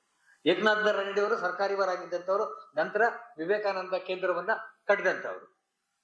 ಈ 3 ಜನ ಏನ್ ನಿರ್ಣಯ ಮಾಡ್ತಾರೆ ಒಟ್ಟು ಸಾಮೂಹಿಕವಾಗಿ, ಅದರ ಪ್ರಕಾರ ಎಲ್ಲಾ ಕಾರ್ಯಕರ್ತರು ನಡ್ಕೋಬೇಕು ಅಂತಕ್ಕಂಥದ್ದು ಅವ್ರದ್ದು ಸೂಚನೆ ಆಗಿದೆ. ದೇಶದ ಎಲ್ಲ ಪ್ರಚಾರಕರುಗಳಿಗೆ, ಕಾರ್ಯವಾರಗಳಿಗೆ ಈ ಸೂಚನೆ ಇದ್ದಿದ್ದು ಅದನ್ನು. ಇವರ ನಿರ್ಣಯ ಏನಿದೆ ಆ ಪ್ರಕಾರ, ಗುರೂಜಿಯವರ ನಂಬಿಕೆ ಏನಿತ್ತು, ಅವರ ವಿಶ್ವಾಸ ಏನಿತ್ತು, ಅದಕ್ಕೆ ತಕ್ಕಂಗೆ ಈ 3 ಜನರು ನಡ್ಕೊಂಡಂಥದ್ದು. ಅಲ್ಲಿಂದ ಬಾಳಾ ಸಾಹೇಬರು ಬಂದಂತ ಸಂಗತಿ. ಇನ್ನು ಬಹಳ ದೊಡ್ಡ ಅವರ ಕೊಡುಗೆ ಅಂತ ಹೇಳಿದ್ರೆ, ಎಮರ್ಜೆನ್ಸಿ ಸಮಯದಲ್ಲಿ, ಈ ಜೂನ್ ತಿಂಗಳಲ್ಲೇನೆ, ನಾಳೆ 25ಕ್ಕೆ ಎಮರ್ಜೆನ್ಸಿ ಬರುತ್ತೆ, ಎಮರ್ಜೆನ್ಸಿಯ ಆನಿವರ್ಸರಿ ಬಂದ್ಬಿಡುತ್ತೆ, 50ನೇ ವರ್ಷದ ಬರುತ್ತೆ. ಜೂನ್ ತಿಂಗಳಲ್ಲಿ ಆ ಎಮರ್ಜೆನ್ಸಿ ಬರಕ್ಕಿಂತ ಮುಂಚೆನೆ ದೇಶದಲ್ಲಿ ನಡೀತಾ ಇದ್ದಿದ್ದು 1974ನೇ ಇಸ್ವಿಯಿಂದ ನಡೀತಾ ಇದ್ದಂತ ಆಂದೋಲನಗಳು. ಗುಜರಾತ್ ಅಲ್ಲಿ ಆಂದೋಲನ ನಡೀತು, ಬಿಹಾರದಲ್ಲಿ ಆಂದೋಲನ ನಡೀತು. ಯಾಕೆಂದ್ರೆ ಗುಜರಾತ್ ಮತ್ತು ಬಿಹಾರ್ ಎರಡರಲ್ಲೂ ಅತ್ಯಂತ ಭ್ರಷ್ಟ ಸರ್ಕಾರ. ಈಗ ಅವ್ರನ್ನ ಭ್ರಷ್ಟ ಸರ್ಕಾರ ಅಂತ ಹೇಳ್ಬೇಕು ಇಲ್ವೋ ಗೊತ್ತಿಲ್ಲ ನನಗೆ, ಯಾಕೆಂದ್ರೆ ಈಗ ಅದನ್ನು ಮೀರಿರೋದಿದೆ. ಹಾಗೆ ಅವತ್ತು ಅತ್ಯಂತ ಭ್ರಷ್ಟ ಸರ್ಕಾರ. ಈಗ ನಾವು ಆಯಾರಾಮ್ ಗಯಾರಾಮ್ ಅಂತ ನಾವೇನು ಪಾಲಿಟಿಕ್ಸ್ ನಲ್ಲಿ ಕೇಳ್ತೀವಿ, ಒಂದು ಪಕ್ಷದಿಂದ ಇನ್ನೊಂದು ಪಕ್ಷಕ್ಕೆ ಇವಾಗೆಲ್ಲ ಸಾಧಾರಣ ಆಗ್ಬಿಟ್ರಿಂದ ನಮ್ಗೇನ್ ಅನ್ಸಲ್ಲ. ಆದ್ರೆ ಅವತ್ತು ಬಹಳ ಆಶ್ಚರ್ಯ ಅಂತ ಅನಿಸ್ತಿತ್ತು, ಈ ಪಕ್ಷದಲ್ಲಿ ಇದ್ದವನು ಆ ಪಕ್ಷಕ್ಕೆ ಹೋದರೆ ಅಂತಂದ್ರೆ. ಆ ಆಯಾರಾಮ್ ಗಯಾರಾಮ್ ಅನ್ನೋದು ಶಬ್ದ ಶುರು ಆಗಿದ್ದೆ ಗುಜರಾತ್ ನಲ್ಲಿ, ಚಿಮ್ನಾಬಾಯಿ ಪಟೇಲ್ ಮುಖ್ಯಮಂತ್ರಿ ಕಾಂಗ್ರೆಸ್ನ ಅಲ್ಲಿ ಶುರು ಆದಂಥದ್ದು. ಅತ್ಯಂತ ಭ್ರಷ್ಟ ಸರ್ಕಾರ, ಅದರ ವಿರುದ್ಧ ಜನ ದಂಗೆ ಇದ್ರು. ಅದರ ಹೋರಾಟದ, ಅಹಿಂಸಾತ್ಮಕ ಹೋರಾಟದ ನೇತೃತ್ವವನ್ನು ವಹಿಸಿದಂತದ್ದು ವಿದ್ಯಾರ್ಥಿ ಪರಿಷತ್ತು ಮತ್ತು ಮಿಕ್ಕ ಸಂಘಟನೆಗಳು ಮತ್ತು ಸಂಘ ಪರಿವಾರದ ಅನೇಕ ಸಂಘಟನೆಗಳು ಅಲ್ಲಿ ಸೇರ್ತು. ಆಗ ಅನೇಕರು ಪ್ರಶ್ನೆ ಮಾಡಿದ್ರು, ಇದ್ರಲ್ಲಿ ಸಂಘ ಇನ್ವಾಲ್ವ್ ಆಗಿದೆಯಾ ಅಂತ. ಪರಪೂಜ್ಯ ಬಾಳಾ ಸಾಹೇಬ್ರದ್ದು ಸ್ಪಷ್ಟ ಉತ್ತರ ಇತ್ತು. ಯಾಕೆಂದ್ರೆ ಡಾಕ್ಟರ್ ಜಿ ಅವರ ಕಾಲದಿಂದ ನಮ್ಮದು ಸ್ಪಷ್ಟ ಉತ್ತರ ಏನು, ಸಂಘ ಒಂದು ಸಂಘಟನೆಯಾಗಿ ಈ ತರದ ಸಂಗತಿಗಳಲ್ಲಿ ಇನ್ವಾಲ್ವ್ ಆಗಲ್ಲ. ನಮ್ಮ ಕೆಲಸ ನಿಶ್ಚಿತ ಏನು, ವ್ಯಕ್ತಿ ನಿರ್ಮಾಣ ನಮ್ಮ ಕೆಲಸ. ಆದ್ರೆ ಆ ರೀತಿ ನಿರ್ಮಾಣ ಆದಂತ ವ್ಯಕ್ತಿ ಸಮಾಜದಲ್ಲಿ ಆಗ್ತಾ ಇರ್ತಕ್ಕಂಥ ಅನ್ಯಾಯವನ್ನ ಮತ್ತು ಸಮಾಜದಲ್ಲಿ ತರಬೇಕಾದ ಬದಲಾವಣೆನ ಅವನು ಮಾಡ್ತಾನೆ. ನಾವು ಯಾವಾಗ್ಲೂ ಕೇಳ್ತೀವಲ್ಲ, ಸಂಘ ಕುಚ್ ನಹಿ ಕರೇಗ, ಸ್ವಯಂ ಸೇವಕ್ ಸಬ್ ಕುಚ್ ನಹಿ ಚೋಡೇಗ. ಯಾವ ಸಂಗತಿನೂ ಸ್ವಯಂ ಸೇವಕ ಬಿಡಲ್ಲ, ಸಂಘ ಏನನ್ನೂ ಮಾಡಲ್ಲ. ಹಾಗೆ ಅಲ್ಲಿ ಸ್ವಯಂ ಸೇವಕರು, ಅಖಿಲ ಭಾರತ ವಿದ್ಯಾರ್ಥಿ ಪರಿಷತ್ತಿನ ಕಾರ್ಯಕರ್ತರು, BMS ಕಾರ್ಯಕರ್ತರು, ಅವರೆಲ್ಲರೂ ಕೂಡ ಅದರಲ್ಲಿ ಇನ್ವಾಲ್ವ್ ಆಗಿತ್ತು. ಹಂಗಾಗಿ ಅಲ್ಲಿ ಸರ್ಕಾರವನ್ನು ಬದಲಾವಣೆ ಆಯ್ತು. ಬಿಹಾರ್ನಲ್ಲೂ ಲೋಕ ಸಂಘರ್ಷ ಸಮಿತಿ ಪ್ರಾರಂಭ ಆಯ್ತು. 1974ನೇ ಇಸ್ವಿಯಿಂದ ಜಯಪ್ರಕಾಶ್ ನಾರಾಯಣ್ ಅವರು ಸಂಘದ ಜೊತೆ ಒಳಗಡೆ ಬಂದಿದ್ರು. ಸಂಘ ಮತ್ತು ಜನಸಂಘ ಇದ್ರ ಜೊತೆ ಒಳಗಡೆ ಅವರು ನಮ್ಮೆಲ್ಲ ಬೈಠಕಗಳಲ್ಲಿ ಭಾಗವಹಿಸಿದ್ರು. ಒಂದು ಅಖಿಲ ಭಾರತ ಪ್ರತಿನಿಧಿ ಸಭೆಯಲ್ಲೂ ಕೂಡ ಅವರು ಭಾಗವಹಿಸಿದ್ರು.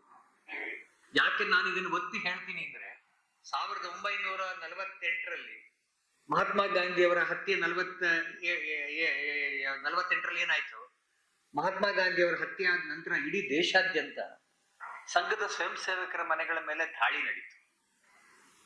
ಅನೇಕ ನಮ್ಮ ಕಾರ್ಯಕರ್ತರಿಗೆ ಸಿಕ್ಕಾಪಟ್ಟೆ ಹೊಡೆದು ತೀರ್ಕೊಳ್ಳುವಂತ ಪ್ರಸಂಗ ಕೂಡ ನಿರ್ಮಾಣ ಆಯ್ತು.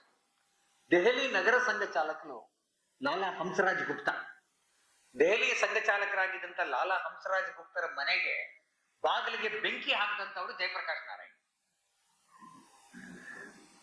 ಅಂತ ಜಯಪ್ರಕಾಶ್ ನಾರಾಯಣ್ ಅವ್ರು ಸಂಘದೊಳಗೆ ಬಂದ್ಬಿಟ್ರು, ಸಂಘದ ಕ್ಯಾಂಪ್ಗೆ ಬಂದ್ರು, ಎಲ್ಲಾ ಕಡೆ ಬಂದ್ರು. 1 ವರ್ಷದ ನಂತರ ಪತ್ರಿಕಾಕರ್ತರು ಅವರನ್ನ ಪ್ರಶ್ನೆ ಕೇಳಿದಾಗ ಅವ್ರು ಹೇಳಿದ್ರು, ಸಂಘದ ಬಗ್ಗೆ ನನಗೆ ತುಂಬಾ ತಪ್ಪು ಕಲ್ಪನೆ ಇತ್ತು, ಈಗ ಅದೆಲ್ಲವೂ ಕೂಡ ಸರಿ ಹೋಗ್ಬಿಟ್ಟಿದೆ. ಈಗ ನೀವು ಸಂಘವನ್ನ ಕಮ್ಯುನಲ್ಲು ಅಂತ ಕರೆದ್ರೆ ನಾನು ಕಮ್ಯುನಲ್ಲು, ಸಂಘ ಕೆಟ್ಟದ್ದೋದ್ರೆ ನಾನು ಕೆಟ್ಟ. ಅಷ್ಟರ ಮಟ್ಟಿಗೆ ಸಂಘದ ಜೊತೆ ಒಳಗಡೆ ತಾಧ್ಯಾತ್ಮತೆಯನ್ನ ಜಯಪ್ರಕಾಶ್ ನಾರಾಯಣ್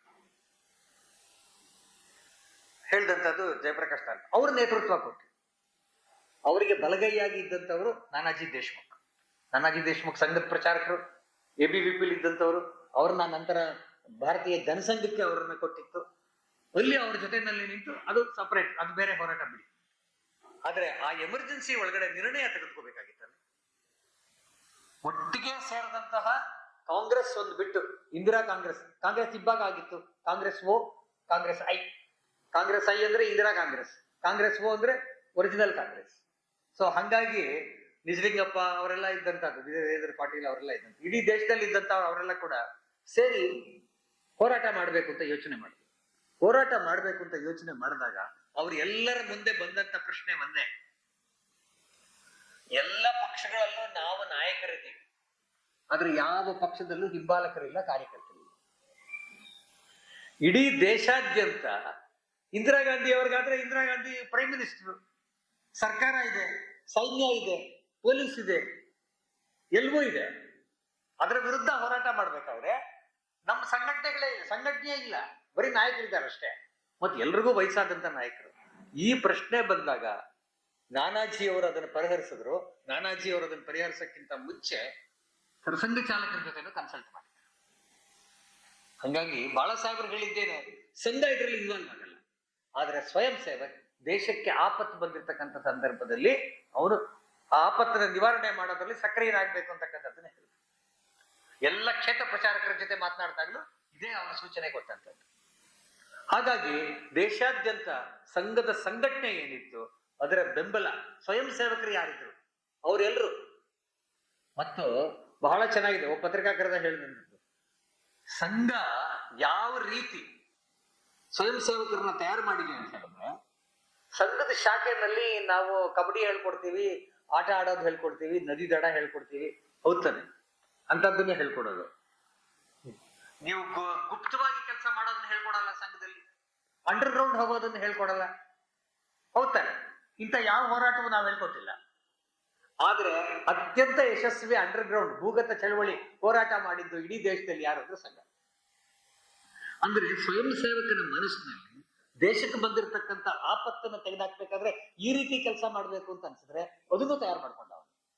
ಅನುಭವ ಇರಲಿಲ್ಲ, ಆದ್ರೆ ಅನುಭವವನ್ನು ಗೊಳಿಸ್ಕೊಂಡು ಇದು ಒಬ್ಬ ಪತ್ರಿಕಾಕರ್ತರು ಹೇಳಿರ್ತಕ್ಕಂಥ ಸಂಗತಿ. ಸೊ ಈ ರೀತಿ ಸರಸಂಘ ಚಾಲಕರ ಮಾರ್ಗದರ್ಶನ ಬಂತವ. ಬಾಳಾಸಾಹೇಬ್ರನ್ನು ಅರೆಸ್ಟ್ ಮಾಡಿ ಯಾರು ಮಾಡ ಜೈಲಲ್ಲಿ ಇಟ್ಟಿದ್ರು. 21 ತಿಂಗಳು ಪೂರ್ತಿ ಮೀಸಾ ಕೈದಿಯಾಗಿ ಅವರು ಜೈಲಲ್ಲಿ ಇದ್ದಂಥದ್ದು. ಅಖಿಲ ಭಾರತ ಮಟ್ಟದ ಅನೇಕ ಅಧಿಕಾರಿಗಳಿದ್ರು, ಎಲ್ಲರೂ ಹೊರಗಡೆ ಇದ್ದಂಥದ್ದು. ಅಂಥದ್ದೇ ಇನ್ನೊಂದು ಕಠಿಣ ನಿರ್ಣಯ ಅವ್ರು ತಗೊಳ್ಬೇಕಾಗಿದ್ದು ಬಂದಿದ್ದು ಅಂತ ಹೇಳಿದ್ರೆ 1977ರಲ್ಲಿ ಇಂದಿರಾ ಗಾಂಧಿ ಅವರು ಫೆಬ್ರವರಿ ತಿಂಗಳಲ್ಲಿ ಚುನಾವಣೆ ಘೋಷಣೆ ಮಾಡಿದ್ರು. ಮಾರ್ಚ್ ಅಲ್ಲಿ ಚುನಾವಣೆ. ಈ ಎಲ್ಲ ರಾಜಕೀಯ ಬೇರೆ ಬೇರೆ ನಾಯಕರು ಯಾರಿದ್ರು ಅವರೆಲ್ಲ ಪೆರೋಲ್ ಮೇಲೆ ಬಂದ್ರು, ಚುನಾವಣೆ ಪ್ರಚಾರಕ್ಕೆ ಓಡಾಡಕ್ಕೋಸ್ಕರ ಬಂದಂತದ್ದು.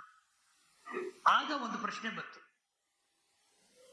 ಇಂದಿರಾ ಗಾಂಧಿ ಅವರ ಕಾಂಗ್ರೆಸ್ ವಿರುದ್ಧ ಹೋರಾಟ ಮಾಡ್ಬೇಕಾದ್ರೆ ಎಲ್ಲಾ ಪಕ್ಷಗಳು, ಅವತ್ತು ಪ್ರಜಾ ಸೋಷಲಿಸ್ಟ್ ಪಕ್ಷ ಇತ್ತು, ಭಾರತೀಯ ಜನಸಂಘ ಇತ್ತು, ಇನ್ನು ಅನೇಕ ಸೋಷಲಿಸ್ಟ್ ಪಾರ್ಟಿ ಆಫ್ ಇಂಡಿಯಾ ಇತ್ತು, ಈ ರೀತಿ ಬೇಕಾದಷ್ಟು ಒಂದು 10-15 ಪಕ್ಷಗಳಿತ್ತು. ಅವರೆಲ್ಲರೂ ತಾವೇ ಸ್ವತಃ ಇಂಡಿಪೆಂಡೆಂಟ್ ಆಗಿ ಹೋರಾಟ ಮಾಡ್ಬೇಕಾ ಅಥವಾ ಎಲ್ರೂ ಒಟ್ಟಿಗೆ ಬರ್ಬೇಕಾ? ಎಲ್ರೂ ಒಟ್ಟಿಗೆ ಬರ್ಬೇಕು ಅಂತ ನಿರ್ಣಯ ಆಯ್ತು. ಎಲ್ರೂ ಒಟ್ಟಿಗೆ ಬರ್ಬೇಕು ಅಂದ್ರೆ ಯಾರು ಅವ್ರ ಜೊತೆಲಿ ಬರ್ಬೇಕು? ಜನಸಂಘ ಬರ್ಲೇಬೇಕು. ಇಡೀ ದೇಶದಲ್ಲಿ ಅತ್ಯಂತ ಮಜಬೂತ್ ಆದಂತ ಸಂಘಟನೆ ಇದ್ದಂಥದ್ದು ಜನಸಂಘ. ಮತ್ತು ಸ್ವಯಂ ಸೇವಕರು ಯಾರಿಗೆ ಸಪೋರ್ಟ್ ಮಾಡ್ತಿದ್ರು? ಜನಸಂಘಕ್ಕೆ ಮಾಡ್ತಾ ಇದ್ರು. ಹಿಂದುತ್ವ ಪರವಾಗಿ ಯಾರಿದ್ದಾರೆ ಅವರಿಗೂ ಸಪೋರ್ಟ್. ಇಂಥ ಸಂದರ್ಭದಲ್ಲಿ ಬಂದಾಗ ಅತ್ಯಂತ ಸಂದಿಗ್ಧ ಸಂದರ್ಭ ಅದು. ಜನಸಂಘ ಜನತಾ ಪಾರ್ಟಿ ಒಳಗೆ ಮಿಕ್ಕ 14 ಪಾರ್ಟಿ ಇದ್ದಂತ ಜನತಾ ಪಾರ್ಟಿನಲ್ಲಿ ಮರ್ಜ್ ಆಗ್ಬೇಕಾ, ಮರ್ಜ್ ಆಗ್ಬಾರ್ದು. 1950ರ ದಶಕದಲ್ಲಿ ಪರಮಪೂಜ್ಯ ಗುರುಜಿಯವರ ಜೊತೆ ಒಂದು 8-10 ಸುತ್ತಿನ ಮಾತುಕತೆ ಆದ ನಂತರ ಶ್ಯಾಮ್ ಪ್ರಸಾದ್ ಮುಖರ್ಜಿ ಅವರು ಜನಸಂಘವನ್ನು ಸ್ಥಾಪನೆ ಮಾಡಿದ್ರು. ಸಂಘದಿಂದಲೇ ಅವ್ರಿಗೆ ನಾವು ದೀನ್ ದಯಾಳ್ ಜಿ ಉಪಾಧ್ಯಾಯನ, ಆಡ್ವಾಣಿ ಅವ್ರನ್ನ, ಅಟಲ್ ಜಿ ಅವ್ರನ್ನ, ಖುಷ್ಬಾಬು ಠಾಕ್ರೆ ಅವ್ರನ್ನೆಲ್ಲ ಕೊಟ್ಟಿದ್ದು. ಕರ್ನಾಟಕದಲ್ಲೂ ನಮ್ಮ ಪ್ರಾಂತದಲ್ಲಿ ಪ್ರಚಾರಕರಾಗಿದ್ದ ಜಗನ್ನಾಥರಾವ್ ಜೋಶಿ ಅವ್ರನ್ನ ಬಿಟ್ಟುಕೊಡ್ತಾರೆ, ಬಾಬುರಾವ್ ದೇಶಪಾಂಡೆ ಅವ್ರನ್ನ ಬಿಟ್ಟುಕೊಡ್ತಾರೆ. ಸೊ ಈ ರೀತಿ ಸಂಘದಿಂದಲೇ ಹೋದವರು ಅವರೆಲ್ಲ ಕೂಡ ಪ್ರಚಾರಕರಾಗಿ ಕೆಲಸ ಮಾಡಿದಂಥವ್ರು. ಮಜಬೂತ್ ಆದಂತ ಸಂಘಟನೆ ಇತ್ತು. ಅದು ಮರ್ಜ್ ಆಗ್ಬೇಕಾ ಇಲ್ವಾ? ನಮ್ಮ ಐಡೆಂಟಿಟಿ ಇರ್ಬೇಕಾ ಇಲ್ವಾ? ಹಿಂದುತ್ವದ ಪರವಾಗಿರೋ ಐಡೆಂಟಿಟಿ.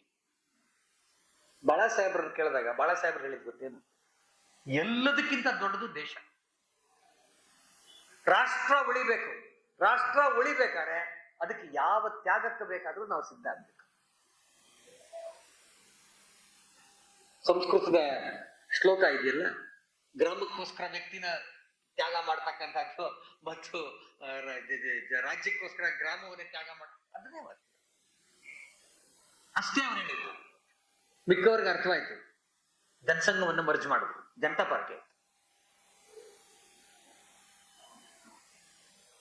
ಆ ಒಂದು ಕಠಿಣವಾದ ನಿರ್ಣಯವನ್ನು ತಗೊಂಡ ಸಂದರ್ಭದಲ್ಲೂ ಕೂಡ ಯೋಗ್ಯ ಮಾರ್ಗದರ್ಶನವನ್ನು ಕೊಟ್ಟಂತದ್ದು ಬಾಳಾ ಸಾಹೇಬ್.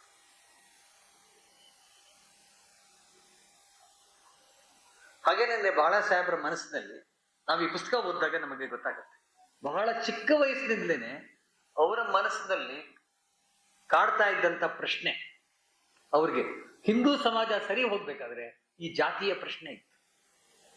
ಹಾಗಾಗಿ ಸಂಘದ ಮಾರ್ಗದಲ್ಲಿ ನಡೆದಾಗ ಮಾತ್ರ ಈ ಜಾತಿ ಭೇದಗಳನ್ನು ಮರೆತು ನಾವು ದೇಶಕ್ಕೋಸ್ಕರ ಕೆಲಸ ಮಾಡಬಹುದು ಅನ್ನೋದು ಸ್ಪಷ್ಟ ಆಗಿತ್ತು. ಬಾಳಾ ಸಾಹೇಬ್ ದೇವರಸರ ಮನಸ್ಸನ್ನ ಆ ರೀತಿ ಸಿದ್ಧ ಮಾಡೋದ್ರಲ್ಲಿ ಒಂದು ಡಾಕ್ಟರ್ ಜಿ ಅವರು, ಸಂಘದ ಚಟುವಟಿಕೆಗಳು, ಸಂಘದಲ್ಲಿದ್ದಂತ ಹಿರಿಯರು ಅಪ್ಪಾಜಿ ಜೋಶಿ ಬೇರೆಯವರು ಅವರೆಲ್ಲ ಇದ್ದಂಥದ್ದು ಒಂದು ಭಾಗ ಆದ್ರೆ, ಇನ್ನೊಂದು ಅವರ ತಾಯಿ ಪಾರ್ವತಿ ಬಾಯಿ, ಅವ್ರಿಗೆ ಬಹಿಣಾಬಾಯಿ ಅಂತಲೂ ಕೂಡ ಕರೀತಾ ಇದ್ರು ಅವರು. ಅವರ ತಂದೆಯವರು ಅತ್ಯಂತ ಕಠೋರ ಕರ್ಮಠ ಬ್ರಾಹ್ಮಣ. ಅವರು ಮನೆಯಲ್ಲೆಲ್ಲ ಕೂಡ ಪೂಜೆ ಪುರಸ್ಕಾರ ಬಹಳ ಇದು ಮಡಿ ಈ ತರದ್ದೆಲ್ಲ ಕೂಡ. ಆದ್ರೆ ತಾಯಿ ಅಷ್ಟೇ ಉದಾರತೆಯಿಂದ ಮನೆಗೆ ಯಾರು ಬಂದ್ರು ಕೂಡ ಅವ್ರು ಎಲ್ಲರನ್ನೂ ಸಮಾನವಾಗಿ ಕಾಣ್ತಾ ಆ ದಿಕ್ಕಿನಲ್ಲಿ ತಮ್ಮ ಮಕ್ಕಳು ಬೆಳೆಯೋಂಗೆ ನೋಡ್ಕೊಟ್ರು. ನಾವು ತುಂಬಾ ಸತಿ ನೋಡ್ತೀವಿ ನಮ್ಮ ದೇಶದ ಎಲ್ಲಾ ಮಹಾಪುರುಷರು ಯಾರಿದ್ದಾರೆ ಅವ್ರೆಲ್ಲರೂ ಕೂಡ ಆ ಸ್ಥಾನ ಹುಟ್ಟಕ್ಕೆ ಅವ್ರ ತಾಯಂದ್ರೆ ಕಾರಣ. ಬಹಳ ಸ್ಪಷ್ಟ. ಯಾವ ಮಹಾಪುರುಷರ ಜೀವನ ಓದಿದ್ರು ಕೂಡ ನಮಗೆ ಸ್ಪಷ್ಟವಾಗಿ ಅರ್ಥವಾಗ್ತಕ್ಕಂಥದ್ದು ಹಂಗೇನಿದೆ. ಶಾಖೆಯಿಂದ ತಮ್ಮ ಮನೆಗೆ ಬಾಳಾ ಸಾಹೇಬ್ರು ತಮ್ಮ ಚಿಕ್ಕ ವಯಸ್ಸಲ್ಲೇ 11ನೇ ವಯಸ್ಸಲ್ಲೇನೆ ಜೊತೆಲಿ ಆಡ್ತಾ ಇದ್ದಂತ 5-6 ಜನ ಹುಡುಗರನ್ನ ಊಟಕ್ಕೆ ಕರ್ಕೊಂಡ್ಬಂದ್ರು.